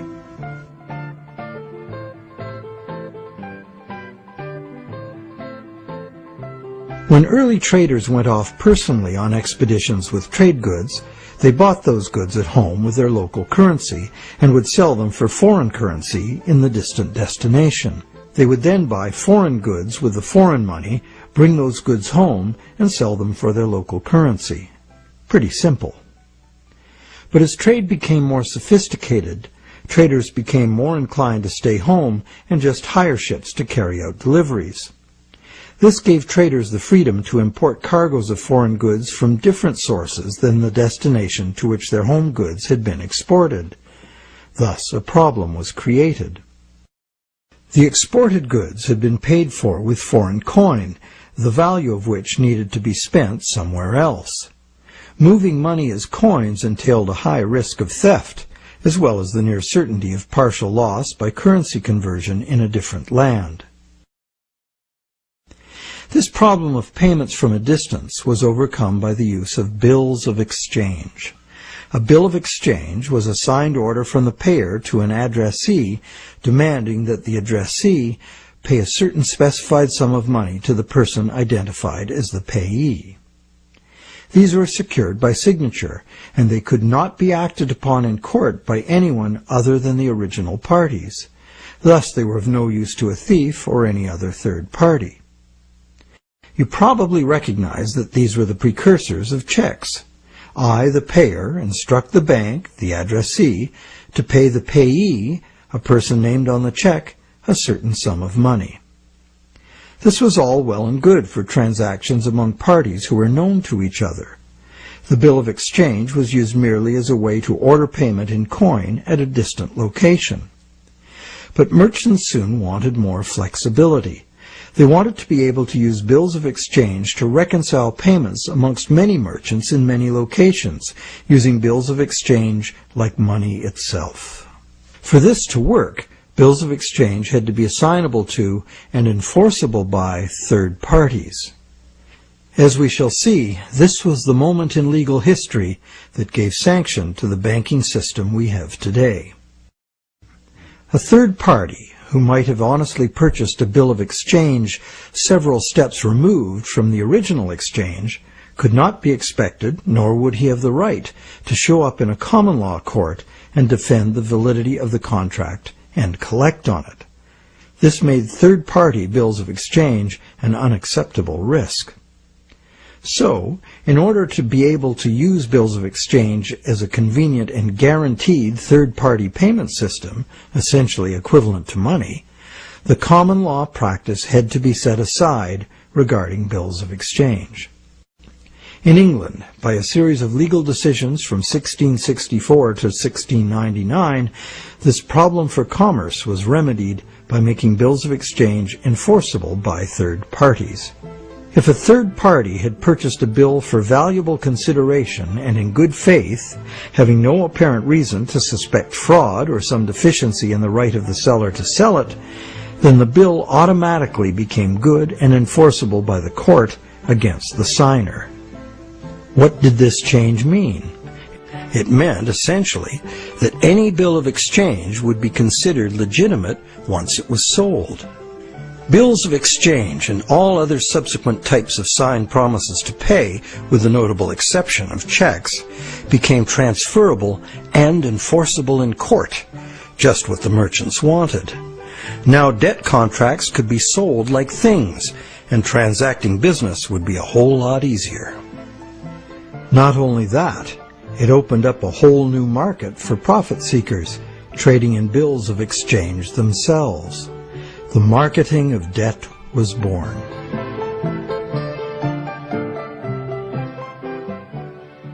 The change in the law had another effect as well. it made it possible to trick or even force a person into signing a legally binding promise to pay, and then, if that promise were purchased by a third party for real consideration and in good faith, it would be enforceable against the signer in court. Ultimately, this became one of the foundational principles of the Uniform Commercial Code, which governs the conduct of business in the United States, and by extension, in most of the world.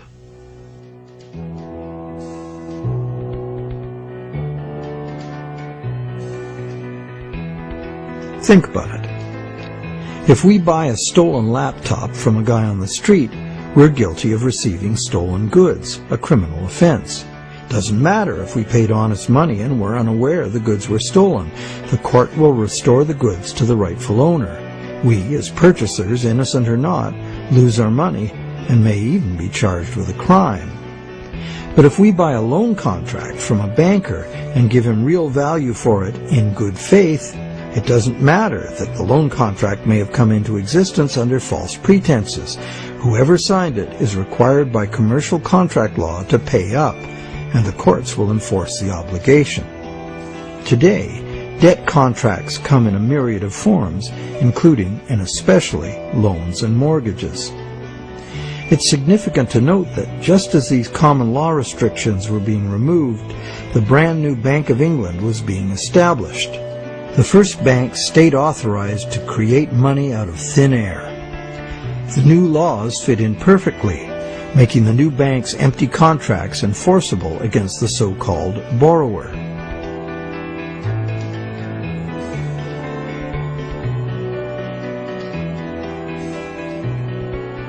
Those who have discovered the true nature of their own bank loans and have attempted to challenge the validity of their debt contracts in modern courts have discovered to their dismay that this commercial contract law is still the bedrock defense of money as debt.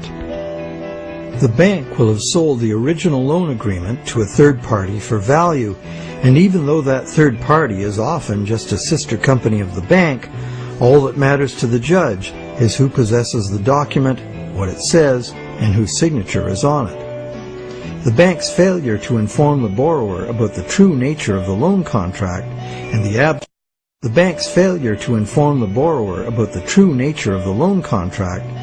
absence of any actual money loaned on the bank's part is not relevant.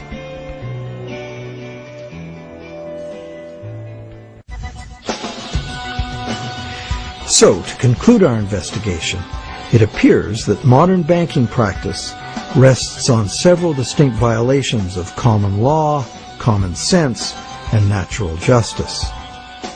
The first violation is the fraud the borrower commits by pledging as collateral property the borrower does not yet own. And the bank is complicit, as it knowingly accepts the fraudulent pledge as backing for the credit it creates. The second violation is the failure of the bank to disclose the true nature of the contract. The bank calls it a loan, leading the borrower to believe that he or she is receiving a loan of existing money. But the bank knows full well it has provided only a brand new promise to pay, simply typed in on a computer screen. A promise that the bank knows it will probably never have to fulfill. Thirdly, the loan agreement should be invalid, because impossible contracts are legally invalid. The bank is creating an impossible contract because the conditions required to guarantee that the borrowers have the opportunity to pay off the principal plus interest are not met.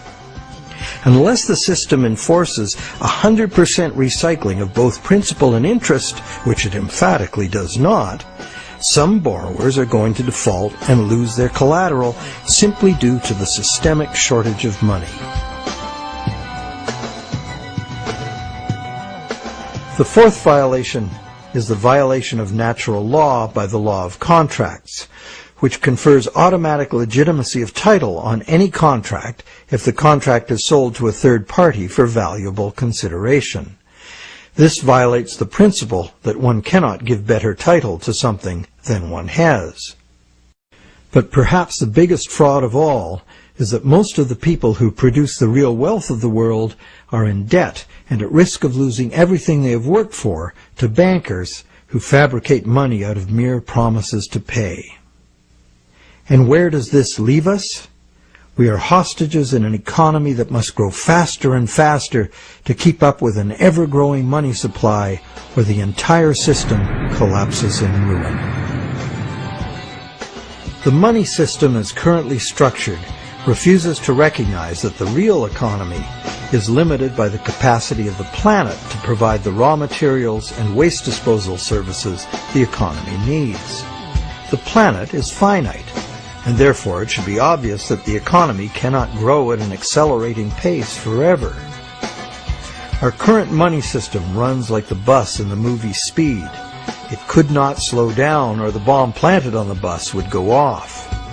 And our situation is even worse, because the rate of debt creation must forever accelerate, or the entire economy crashes.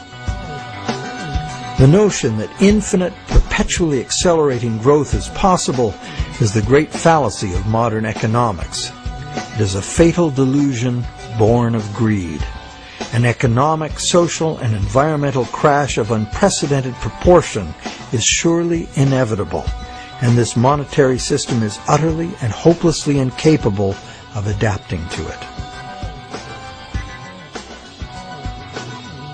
No wonder monetary reformers around the world insist that the entire monetary system needs to be rebuilt from the ground up.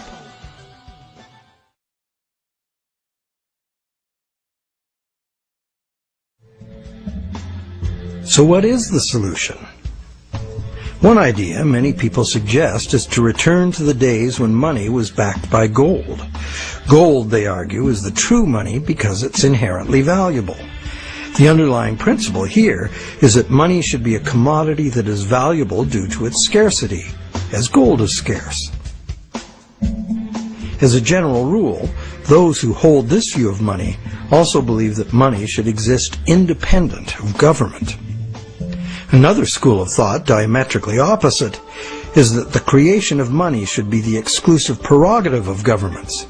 Government, which represents all the people, should spend money into existence in the public interest, thus backing the currency with what it was spent on.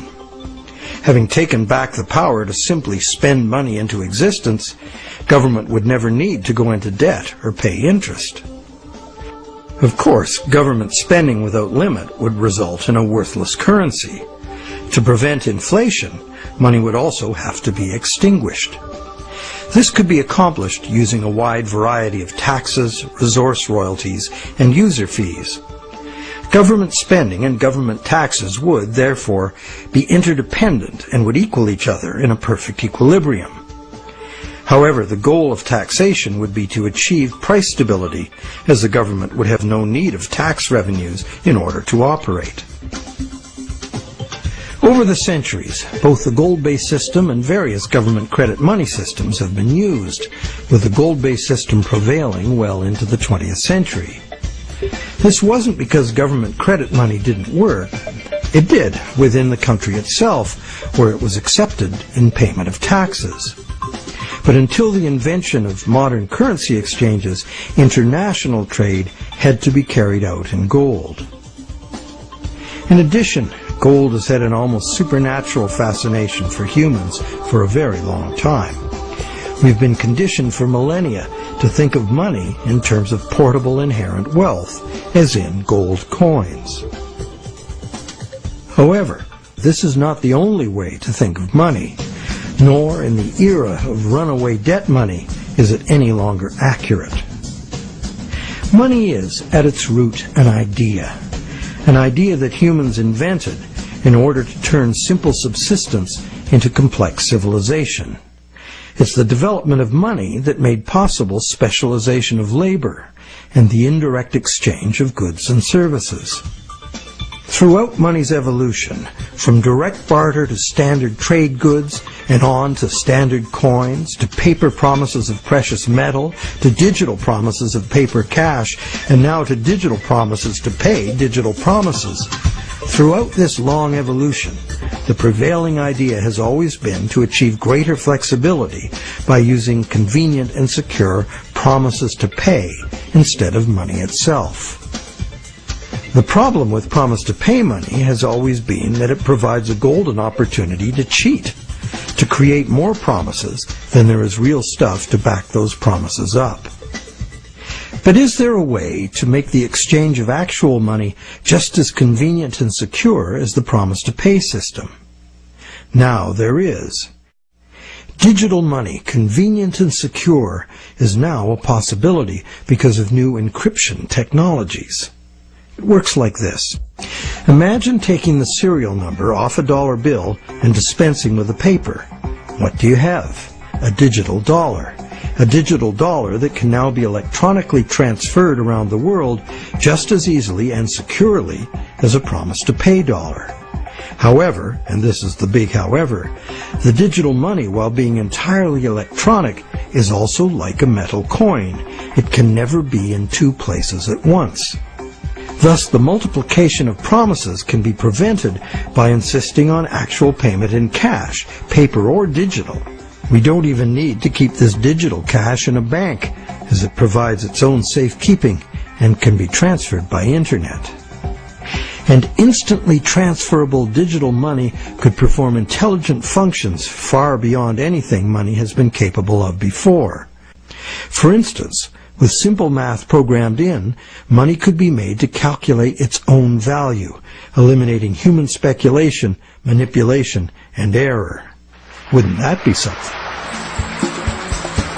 In the meantime, efforts are already underway to reform the monetary system through legislation. Initiatives like the Monetary Reform Act and the American Monetary Institute's Monetary Act have already been written, prescribing in detail how to return the power to create money exclusively to government, and thus limit banks to lending existing money, just the way most people imagine it works now. While differing in detail, all such reform proposals in whatever country they originate always advance the same simple idea. The benefits of money creation belong to the public. At present, money is created not for the benefit of society, but for the profit. At present, money is created not for the benefit of society, but for the profit of private banks. Banks like to create enormous amounts of money from our debt because the more we borrow into existence, the more interest the bank gets to collect, and the richer the bank becomes. In the process, the banks gain more control over everyone, individuals, industry, and government alike.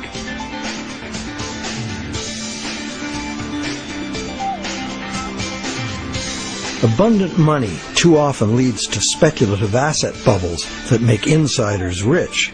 But, as we have witnessed, these bubbles inevitably burst under the unbearable weight of ever-increasing interest demands. The losers are many, including governments.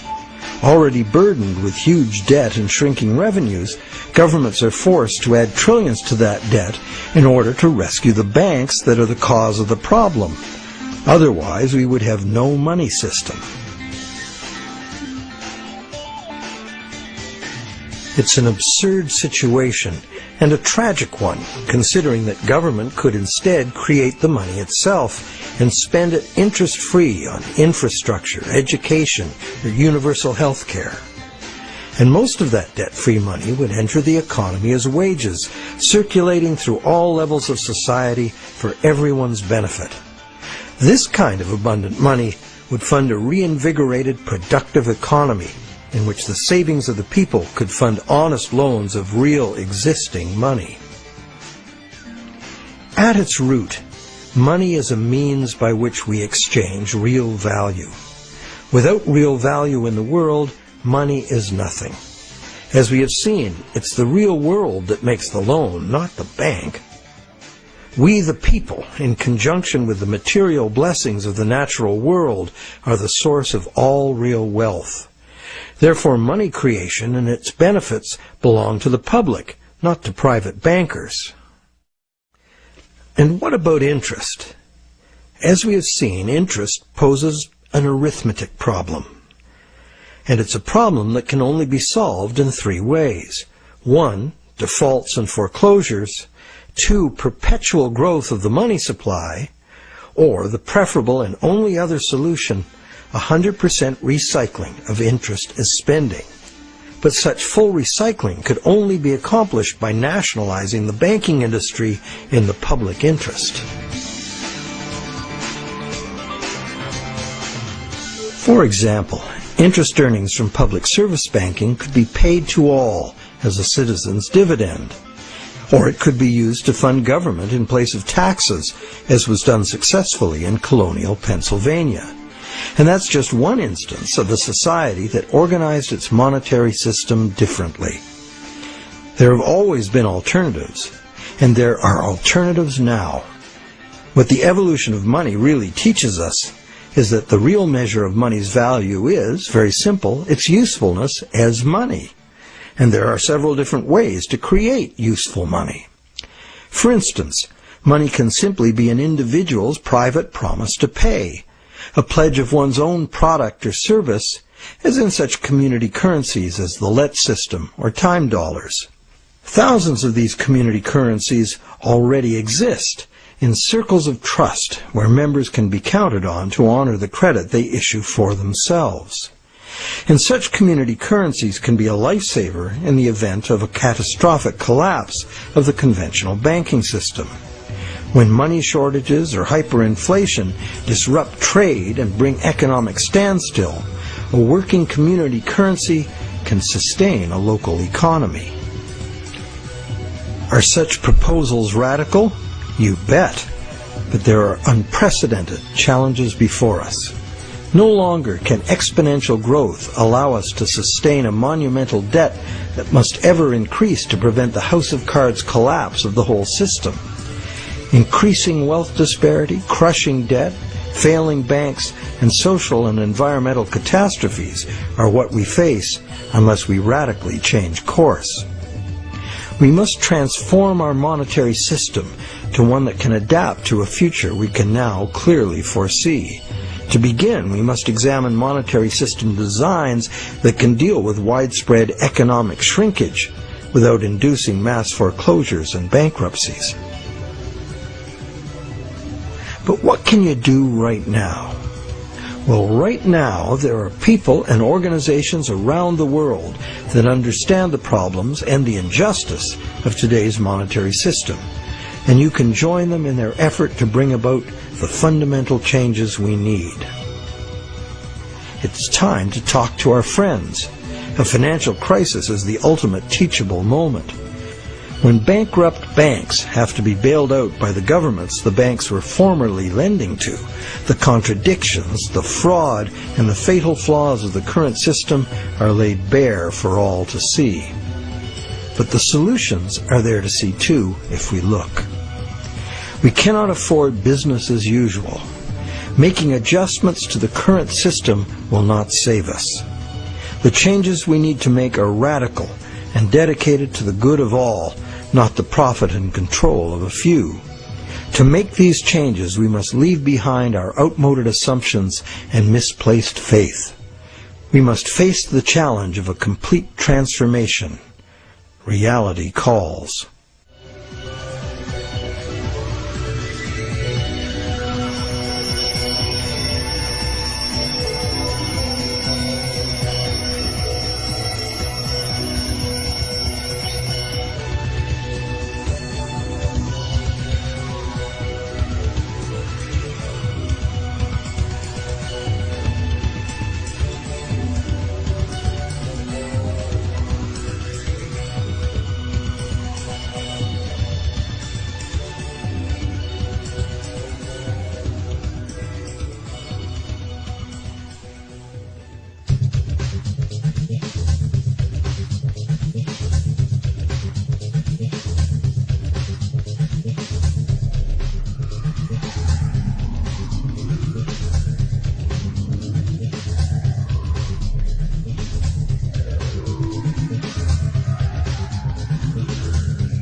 Life has always been a challenge. When one has a problem and wishes to solve it, first one must determine what is the root cause of the problem. Simple problems have simple solutions. Complex problems are, well, more complex. An obvious problem with our current financial system is that it rewards greed and corruption. Greed and corruption seem to be everywhere. But are greed and corruption the root causes of the problem, or are they the result of the way the system is built? Logically, one should first ask, are there built-in reasons why the system works the way it does? And if there are, can they be built out?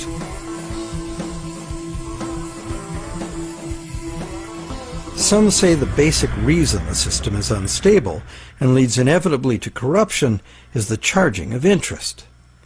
As explained earlier in this series, in our current bank credit as money system, the principal amount of a bank loan is simply created from the borrower's promise to pay back the principal plus interest in money. But the money to pay the interest is not created. The obvious but untrue conclusion is that it would therefore be mathematically impossible to pay off all debts. Many who call for money reform call for the abolition of interest as the solution to the problem. But is interest really the problem? Yes, there would be a serious mathematical shortage if all loans were concurrent and had to be paid back in one lump sum. That problem might apply to gangland loans and sometimes to farm loans, but that's not how the banking system works in general. Bank loans usually get paid back in a series of payments over a period of time, and for good reason. Money is both a stock, the amount in existence at any one time, and a flow, the transactions over time that the money is used for. Flow works like this. If I, the rich guy, lend you $1 and that was the only dollar in existence, the stock, could you pay me back $100? Well, if it had to be paid in one lump sum, no. That other $99, the interest on the loan, would be impossible to pay. It would be impossible to pay even in $2 payments, because there is only $1 in existence. But if I let you pay me the $100 in $1 payments, magic happens. In fact, in $1 payments, you could pay me back any amount of interest if you lived long enough. The only condition required to make full payment of a $100 debt with only $1 in existence is that I give you the opportunity to earn or otherwise get that dollar back each time you pay it to me. This is the flow, and by means of the flow, the same dollar can be paid any number of times and becomes effectively many dollars, all legitimately representing the work done to earn them. It is always the work, the real value, that pays the debt and gives the dollar its value, not the dollar itself. The relationship in our example is dreadfully unequal, because the man with the money has enslaved the man without it, just like the real world, some would say. But a simple loan at interest need not produce a shortage of money or cause unpayable debt if flow is 100%, as in our example. Flow is the real measure of economic activity. It's much more significant than the stock in a money system, as it multiplies the effective money in circulation. Given that today we use an exclusively debt money system, what is flowing in all these transactions is credit or promises to pay money. This credit is ultimately nothing more than the promises of borrowers to pay this credit back, usually according to a time schedule and usually with interest added. To pay this credit back, most of us will have to work and earn it by being productive. So, therefore, the real value of the money that flows in our economy today is created by our promises of future productive work. We take a loan in order to have something now rather than later. We agree to pay interest on into the future, thus reducing our future spending power, often by more than the amount of the original loan. However, with an understanding of flow, we see that there's no intractable arithmetic problem with the charging of interest. The problem is a social and systemic one. Lenders have neither obligation nor incentive to spend all their interest income so that the borrowers can earn it again and again. In fact, money lent once into existence is lent as existing money a second and a third time in expectation of more gain. The problem is basically one of incomplete recycling, where money needs to be spent, earned, and used to extinguish the debt that created it. It is instead lent or invested for gain.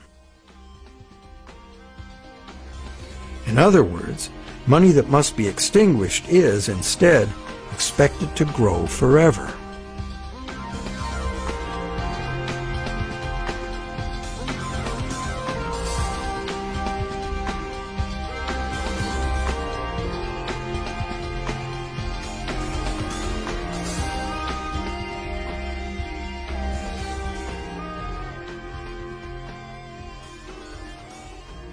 Here's another simple example of a basic mechanism inherent to all lending. Let's say I lend you $100 and you spend it into circulation. It eventually ends up in the possession of someone who doesn't need to spend it and decides to lend it instead. Now once again, let's say this is the only $100 in existence. So you have to borrow it from the secondary lender in order to pay off your debt to me. But now you have to borrow it from me to pay the secondary lender. This twice-lent money has become a perpetually unpayable debt. This debt can never be extinguished, nor even reduced without a default. Notice that interest doesn't even enter into this equation.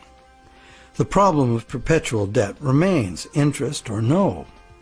And even if the money itself is of intrinsic value, like gold or silver, or if it is issued by governments as cash, twice-lent money creates perpetual debt exactly the same way.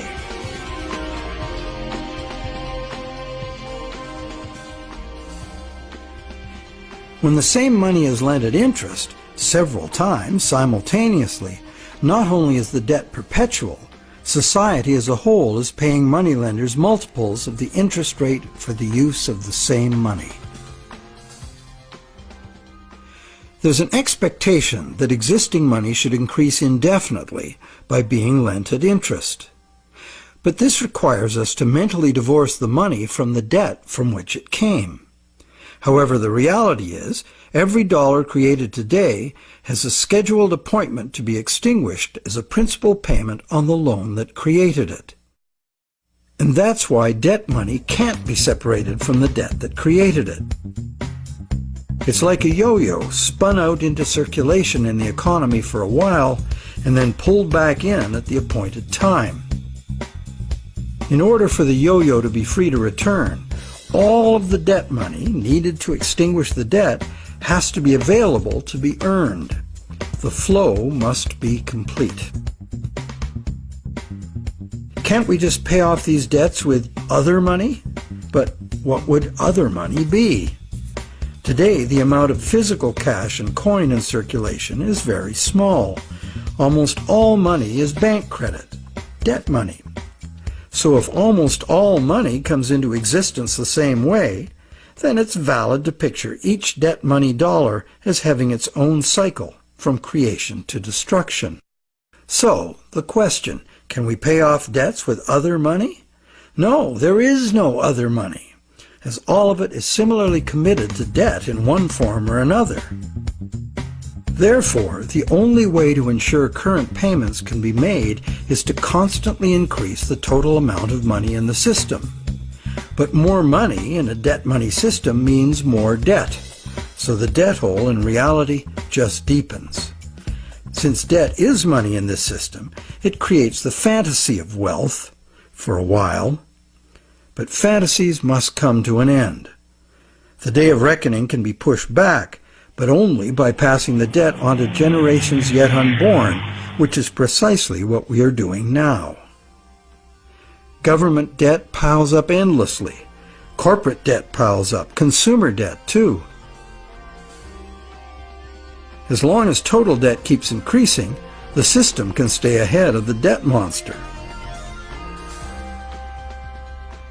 But all of this debt is an absurd fantasy that our descendants will surely never repay. Nor would they be advised to, as repayment of debt would eliminate the money stock and plunge the world into a depression. Once real growth levels off due to the inherent limits of human productivity or the limited resources of a finite planet, this growth-dependent money system can only resolve its impossible arithmetic in a destruction of value. This can either happen through a deflationary spiral of credit defaults and falling prices, or by the devaluation of the money unit. Taken to extremes, either course of events will destroy an economy and even a civilization.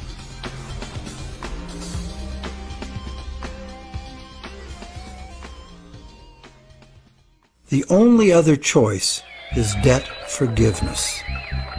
In the ancient world, a regular debt jubilee, society-wide forgiveness of debts, was a common practice to deal with these unavoidable problems with lending.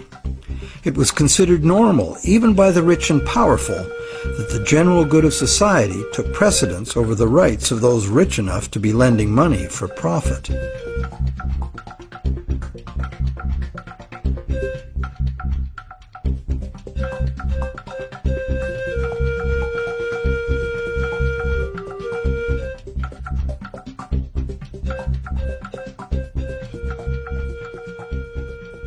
Some say that the money system's problems would be solved if we returned to using gold for money, or silver, or some other limited or hard commodity like oil or energy in general.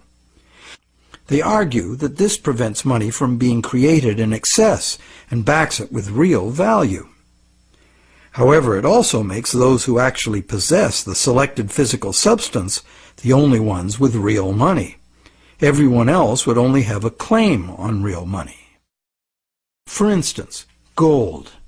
How would we ever transition back to an honest gold economy with a natural distribution of gold among the population? That's long gone. And why would we want to do that? The gold-based money system is our past. It's how we got to where we are today. Gold is inconvenient. Even more so is a barrel of oil. Therefore, whether gold or oil or kumquats, trade will be carried out in promises. The real question is, if we are going to trade using promises of delivering something of real value, why gold? In fact, why any single commodity? At this time in our evolution, doesn't this very old idea of money merit serious re-examination?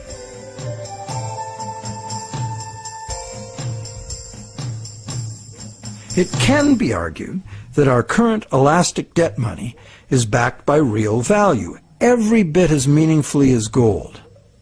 That's because money, most of which is created as mortgages, represents the value of the assets pledged as collateral.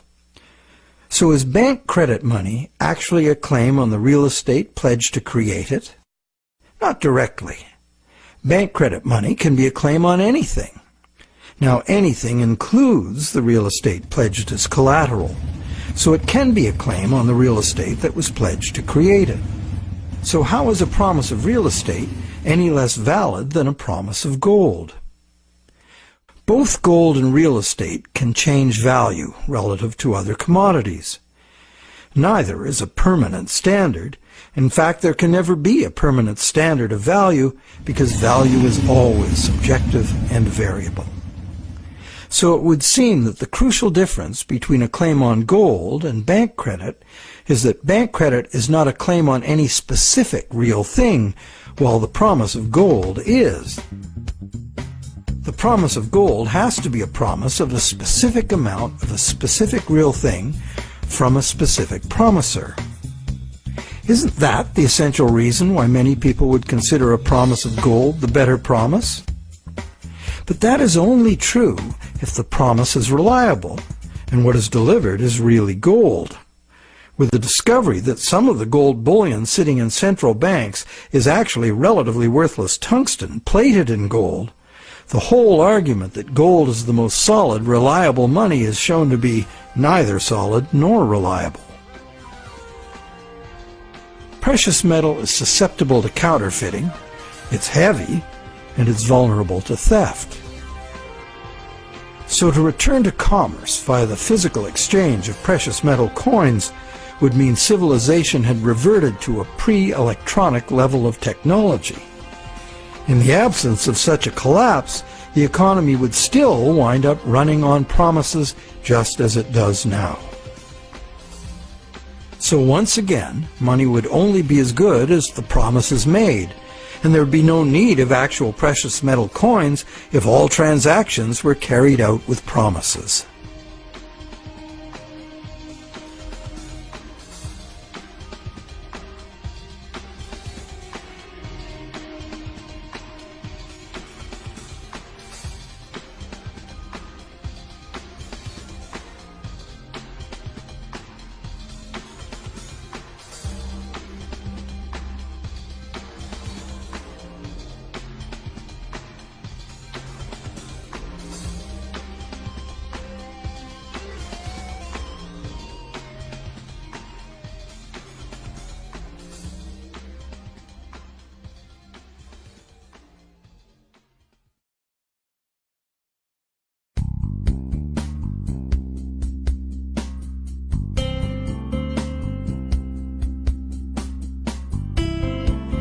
The fundamental question is, what does the need for money to enable trade have to do with the amount of some shiny metal there is, or the amount of any single natural resource or commodity, or real estate for that matter?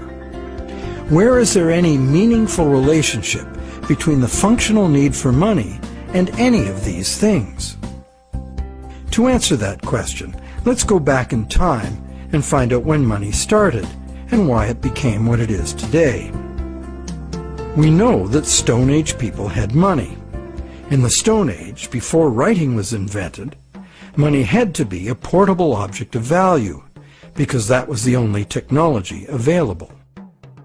That's why rare shells and stones, from which jewelry could be made, were ideal as money. A rough standard of value for these money objects developed over large areas, enabling extensive networks of indirect trading. This way, people could obtain specialty items not available in their own environment, and look good doing it. The popular concept of jewelry as a store of value has continued to this day. In later agricultural civilizations, cattle were often the standard value objects for large transactions, and salt for small ones. Salt was rare in those days and valuable. Roman soldiers were paid in salt, thus the term salary, meaning payment for services. With the invention of writing, trade in other commodities could be carried out using promises of cattle and salt. The cattle and salt weren't necessarily what was finally delivered. They were just commonly understood units of value in which the real trade goods could be conveniently priced. Written credits were expressed in these two common units, although they represented a variety of real goods and services. This form of money was ideal for local economies, where traders were known to each other and pledges could be collected upon.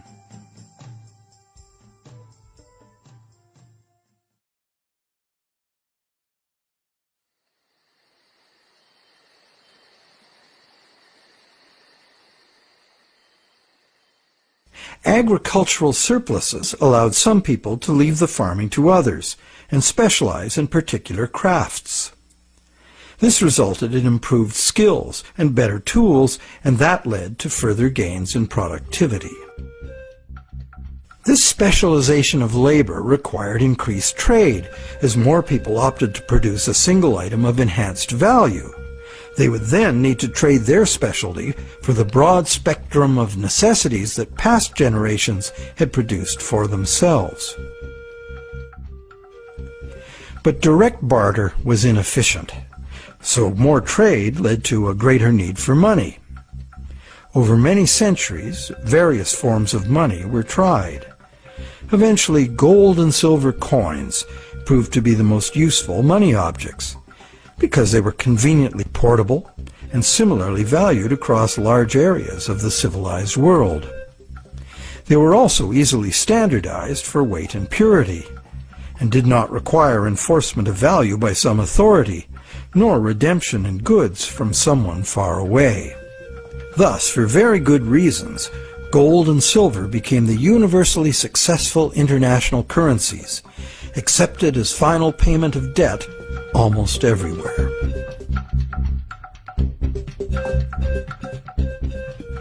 The problem with a system in which money is a standard commodity is that it is most efficient when only one standard commodity is used.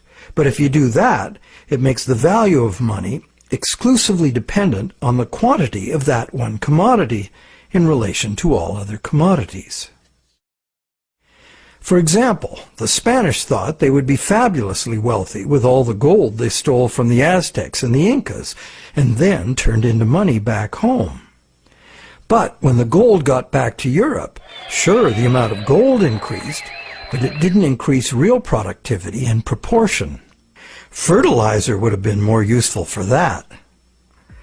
So because there was no big increase in real stuff to buy with it, the value of gold decreased, and the Spaniards discovered that gold had no absolute money value in itself, as many people had imagined it would.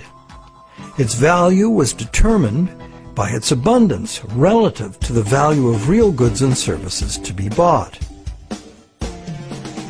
Yet many continue to argue that the value of gold, a luxury item of no practical use to most people, should be the measure of value for all the real goods and services essential to our lives.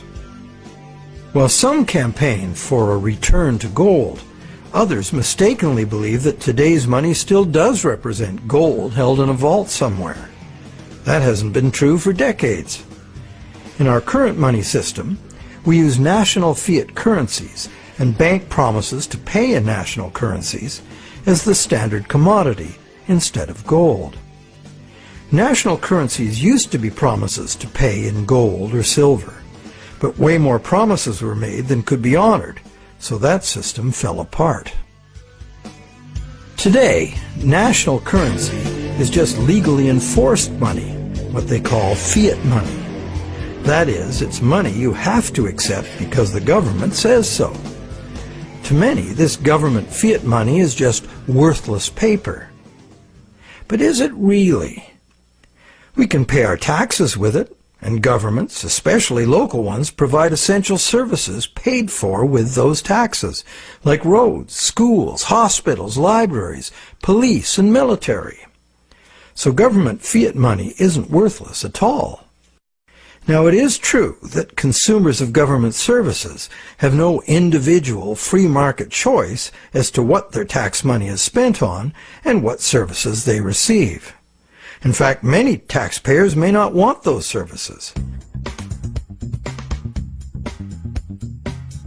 So therefore, this money can rightly be accused of being monopolistic, coercive, and socialist.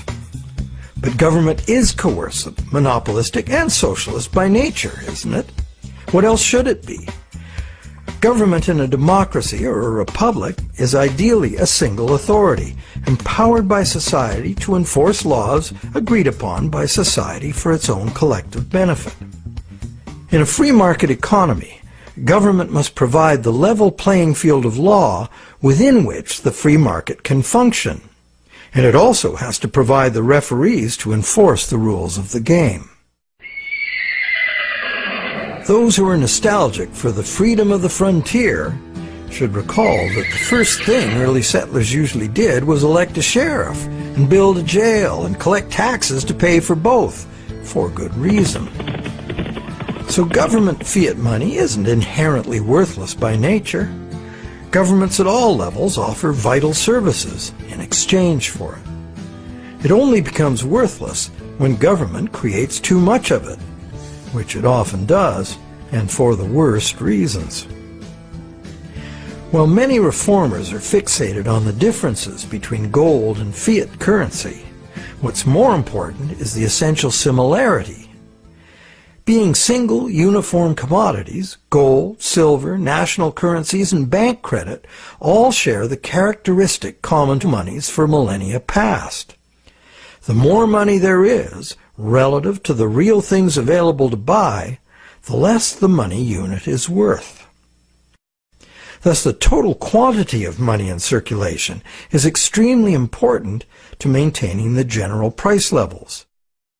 And today, this quantity is largely determined by the demand for new money to purchase real estate and speculative equities. This makes the supply of money for general trade particularly vulnerable to real estate and stock market bubbles.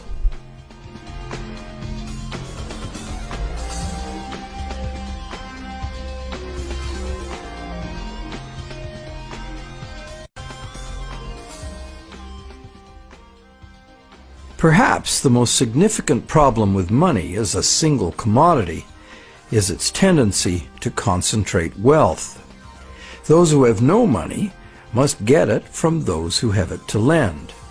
Anyone with extra money can lend it at interest, and if, rather than spending all of the interest, they add any of it to their lending capital, they will accumulate even more money to lend.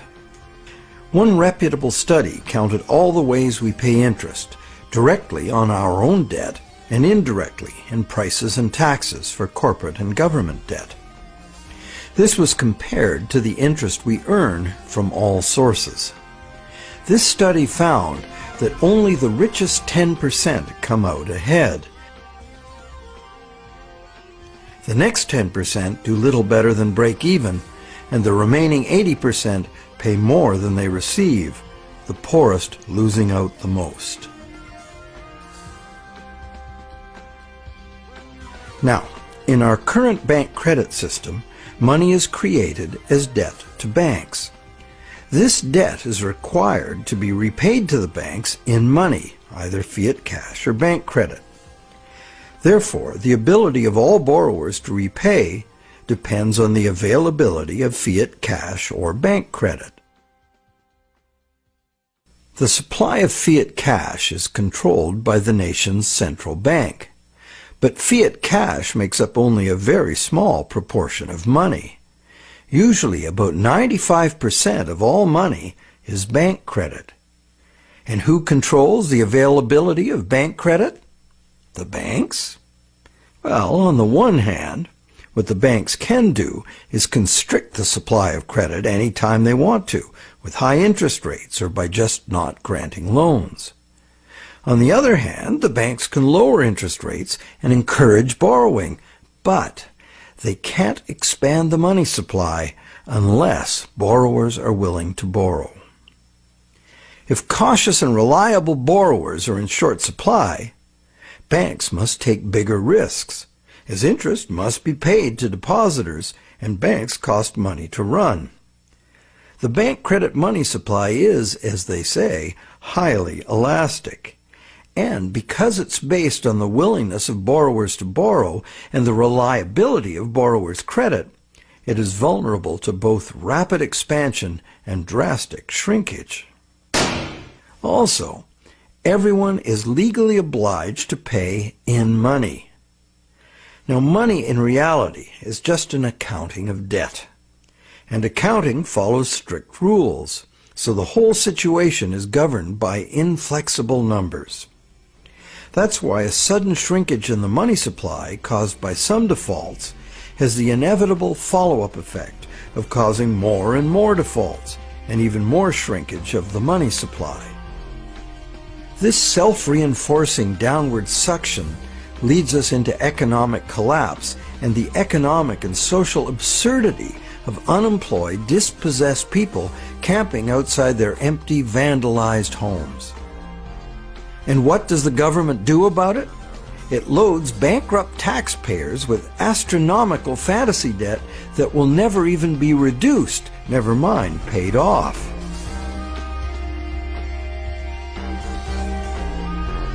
All this is done to fill up the negative balance sheets of the banks with money the banks never had in the first place.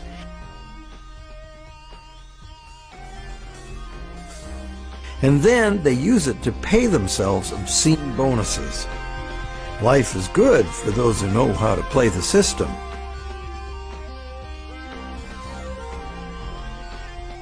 The bailout scam was the biggest daylight robbery in the history of the world. So far.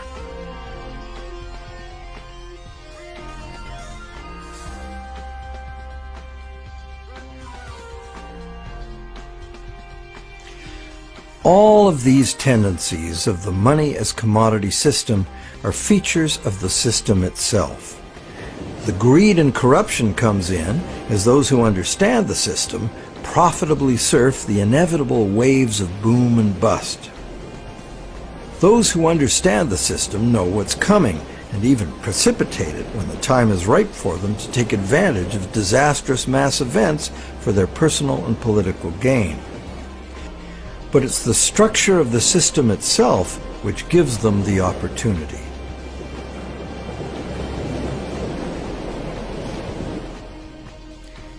And they have taken this opportunity over and over again since ancient times. People complain of the injustice, blame each other, blame the left or the right or whoever the scapegoat of choice is.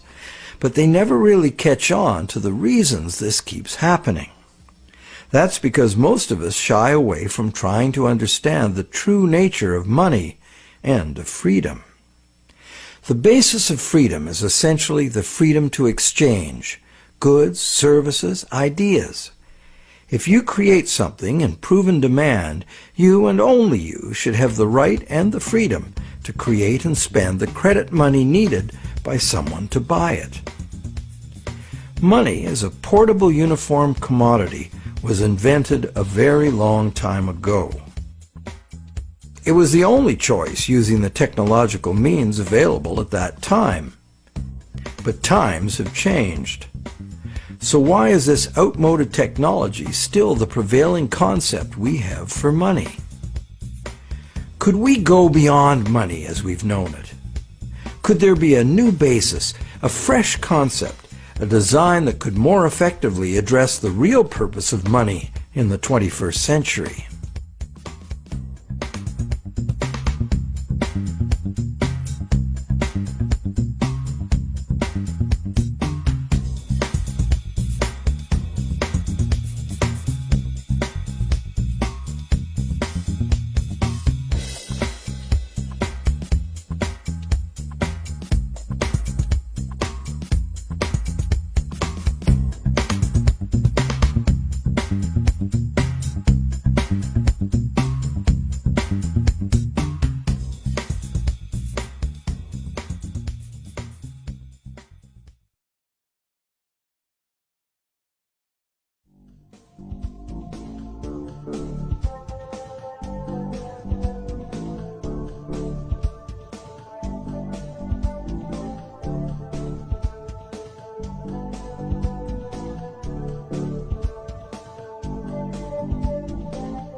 Awareness of the need for real change in the money system is growing, But what direction to take?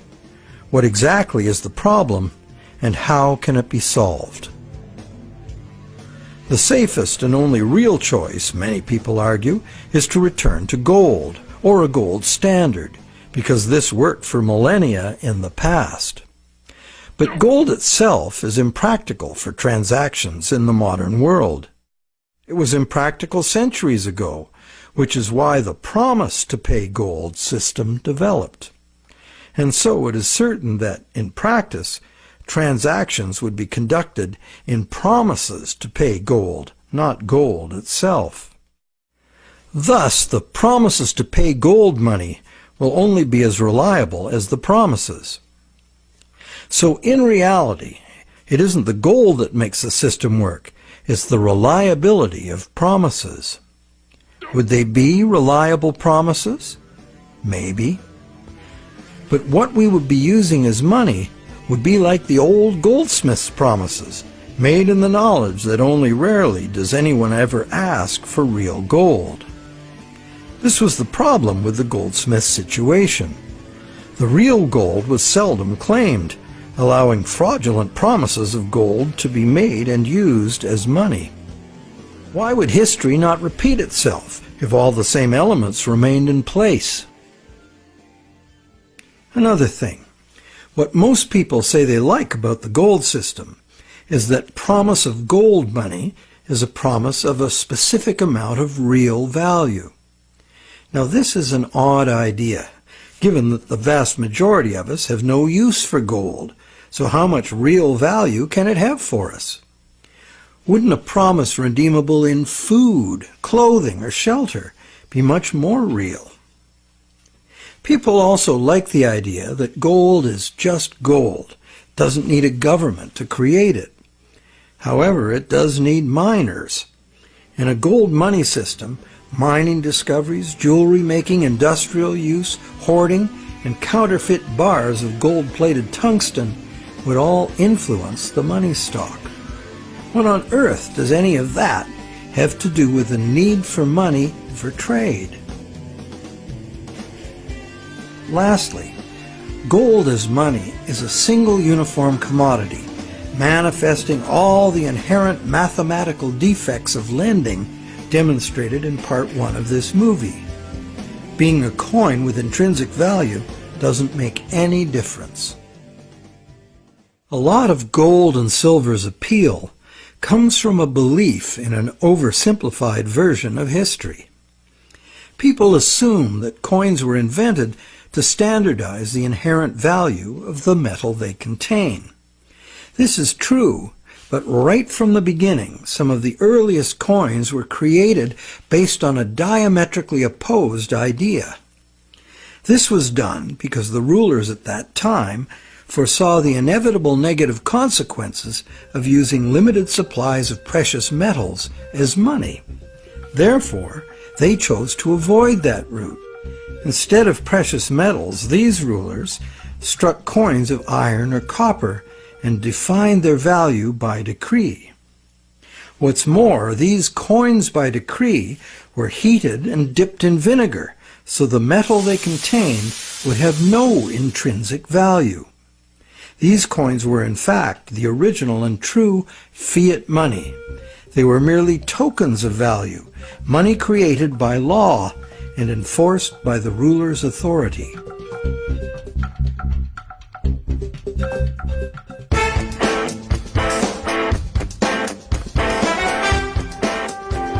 Pure fiat money is the other main idea favored by money reformers. They would restore fiat money to its true status as a national government monopoly on money creation. This current of money reform, in stark contrast to the gold advocates, insists that true money is fiat money by authority of the state. This money is to be simply spent into existence as a promise by the state to accept the same money back in payment of taxes. The taxes are compulsory, and the state also promises to enforce the acceptance of this money in court. These are very reliable promises and can result in very reliable money. if not abused. The problem these fiat money reformers have with the current system is that government has given away this power to private bankers and is now borrowing at interest money it could create itself with a few keystrokes, just like the banks do. This results in a massive unpayable national debt on which interest will forever be paid. This ever-growing national debt expands the money supply when new money is created by the central bank to buy more government debt. And the interest burden, passed on through taxes, adds to the cost of almost everything we buy, one way or another. In contrast to money being created as national debt, fiat money, simply spent into existence, would save the taxpayers immense sums of interest. It would free future generations from impossible debt, and it would forestall the tendency to inflation because the money supply would not grow forever with the national debt, as there would be no national debt. In the fiat money system, taking fiat money out of circulation by means of taxes preserves or restores the value of the remaining money in circulation. Not taxing it back sufficiently would devalue it. Understanding the proper use of government fiat money is a revelation. If you can charge prices or taxes for something in the future, you can issue that much new money now, because it is your valuable services to others and the reliability of your promises that create the real value of any money. The government can honor its promises to accept its money back in taxes, and it will make your debtors pay you in government fiat money if you take them to court. These are good reasons why government-issued money works now, and why it would work if governments just self-issued this credit instead of borrowing it from banks. But in this pure fiat money system, the money supply must still be determined by central authority. Therefore, the money supply is still limited, monopolistic, and managed from above. They have the power to create money, and you have to get the money from them. They also have the power to create way too much money and spend it on wars and other unproductive activities without the approval of those whose productivity gives that money its value. In the current system, these inflationary debts are now beyond absurd, threatening to crash the entire system and drag the whole world into chaos. To save themselves, governments are now laying impossible claims upon the productivity of generations yet unborn, a truly hopeless cause given the overall world situation. Witnessing government performance to date, many people believe that returning the full power to create money to corrupt, incompetent politicians would not only fail to solve our problems, it would be the height of insanity. It would really all depend on the quality of the people in government. Fiat money reformers believe there would have to be a substantial revolution in government to wrest this power back from the banks. Therefore, they believe it would be reasonable to expect that honest and competent people with a sincere concern for the public good would be in charge. But, good guys or bad, we would still be dependent on some distant someone else to maintain the value of our money. And they would have 1,000 pressures and temptations to enrich themselves by not doing so. And like gold as money, government fiat money is a single uniform commodity, manifesting all the inherent mathematical defects of lending at interest and twice lent money. Once the government creates the fiat money, and it goes into the banking system to be lent at interest, the problems created in the current system will continue as before. So, this pure fiat money idea might be very useful in rescuing governments from their own hopeless financial positions, and it is a limited example of the self-issued credit principle being advocated here. But pure fiat money would not address the root problems inherent in the math of lending, unless the principle were expanded beyond government. Advocates of pure fiat money like to claim it is money created by law, as if it were independent of economics. But if new fiat money were just spent into existence year after year without being removed from circulation as taxes, it would become worthless. What these fiat reformers tend to ignore when quoting history is that in ancient money-created-by-law systems, the prices of critical commodities were also dictated by law. In fact, the value of money was defined by the ruler as so much of a certain commodity. Charge more or less for the designated commodities and it could be off with your head. Today, price controls like this could only be achieved in a self-isolated and totally bureaucratically controlled economy like Soviet communism. In a free market global economy, money created by law is bound by the same laws of supply and demand as any other single uniform commodity money. In other words, pure fiat money in a free market is an illusion. There's no such thing.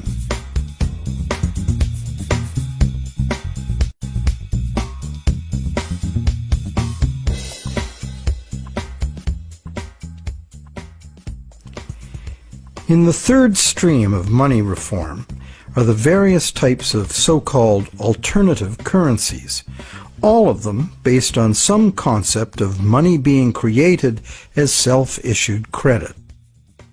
Many examples of such systems exist today all over the world.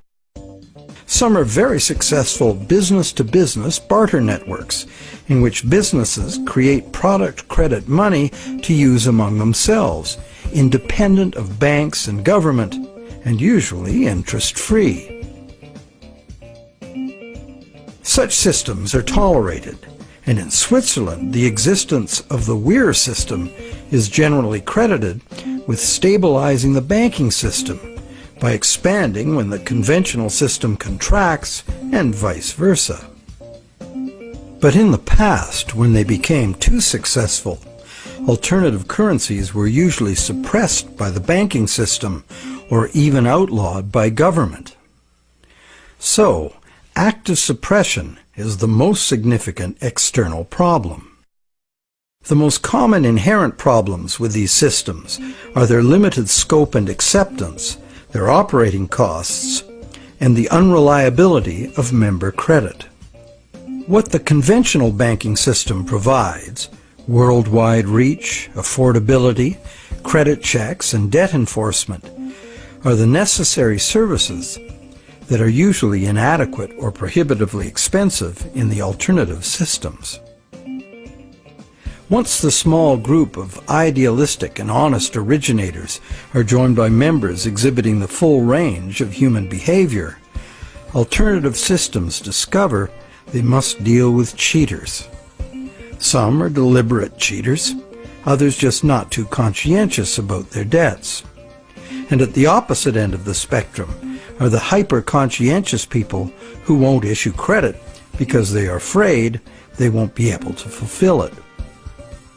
A self-issued credit system cannot work if the members are afraid of issuing credit.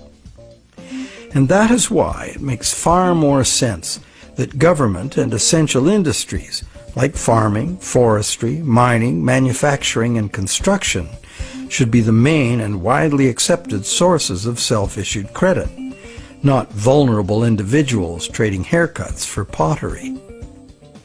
However, we are talking about creating a truly liberated system of exchange. Therefore, in this proposed new system, anyone would have the freedom to issue credit, because only voluntary acceptance would determine the circulation of it. The cost of accounting in self-issued credit systems could be overcome entirely by emerging technologies, allowing the creation of a digital coin. Digital coins could be passed from one owner to another, peer-to-peer, so that no bookkeeping and no third-party involvement, like banks or PayPal, is required. This leaves only the problem of achieving global spread. Thanks to technology again, this could now be achieved at little cost and at the same rate and with the same ease that the existing social networks like Facebook and Twitter have spread. So there is a positive answer to all the questions we have posed in this movie. And there is a solution that has the potential to unite the three seemingly conflicting schools of money reform into one cohesive movement for fundamental monetary change. Because, when examined closely, be it gold, tax receipts, or someone's goods and services, all three schools of money reform are really calling for the same thing. Money that is redeemable for something specific from someone specific. Once one comes to that realization, it becomes obvious that self-issued credit for the full range of goods and services in demand would necessarily include gold, silver, and government tax receipts, as these are also things in demand. We just need to look beyond obsolete beliefs to see the heart of the situation. The all-inclusive self-issued credit system, the basis for almost all so-called alternative currencies, could contain within it both the precious metal and the payable for tax models of money without any contradiction.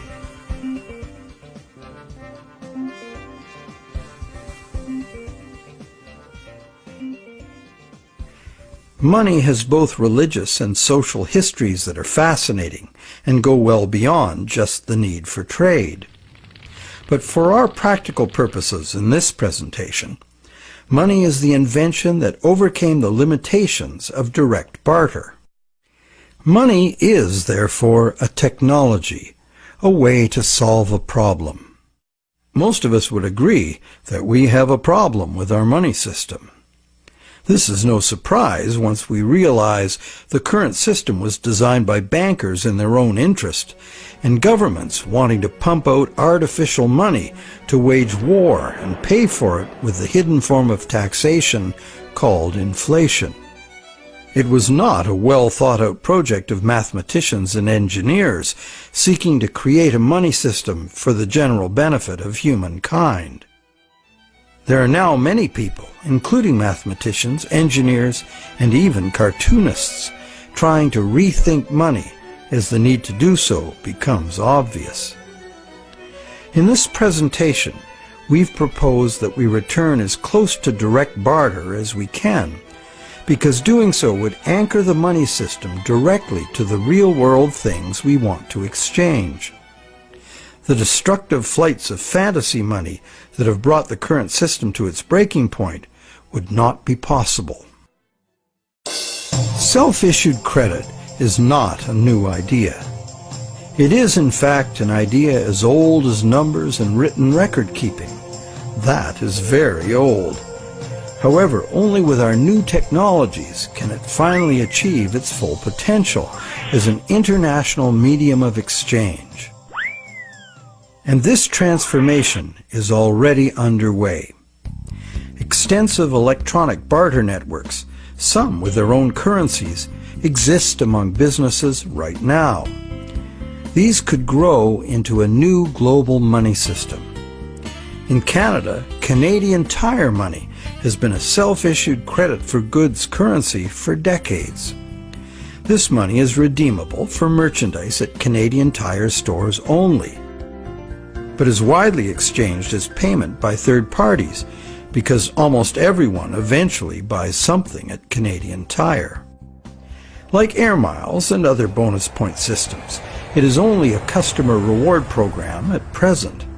But anything that can serve the purpose of money can be money. Private enterprise self-issued credit money already exists in several forms all over the world, and more private enterprises are going in this direction. Money becomes money by acceptance. So one could say the path to freedom lies before us if we can only accept new and broader ideas of what money is. Looked at logically, why wouldn't a legally binding contract for delivery of specific goods and services from a specific supplier be much more acceptable as a medium of trade than the much abused government bank monopoly money we are using now? And does it not seem natural and logical that the source of money should be the same as the source of real wealth, the productive members of society? And does it not seem natural and logical that the value of anyone's credit should be determined solely by their own proven success at living within their means, no one else's? And does it not seem natural and logical that the value of what we have earned with our work and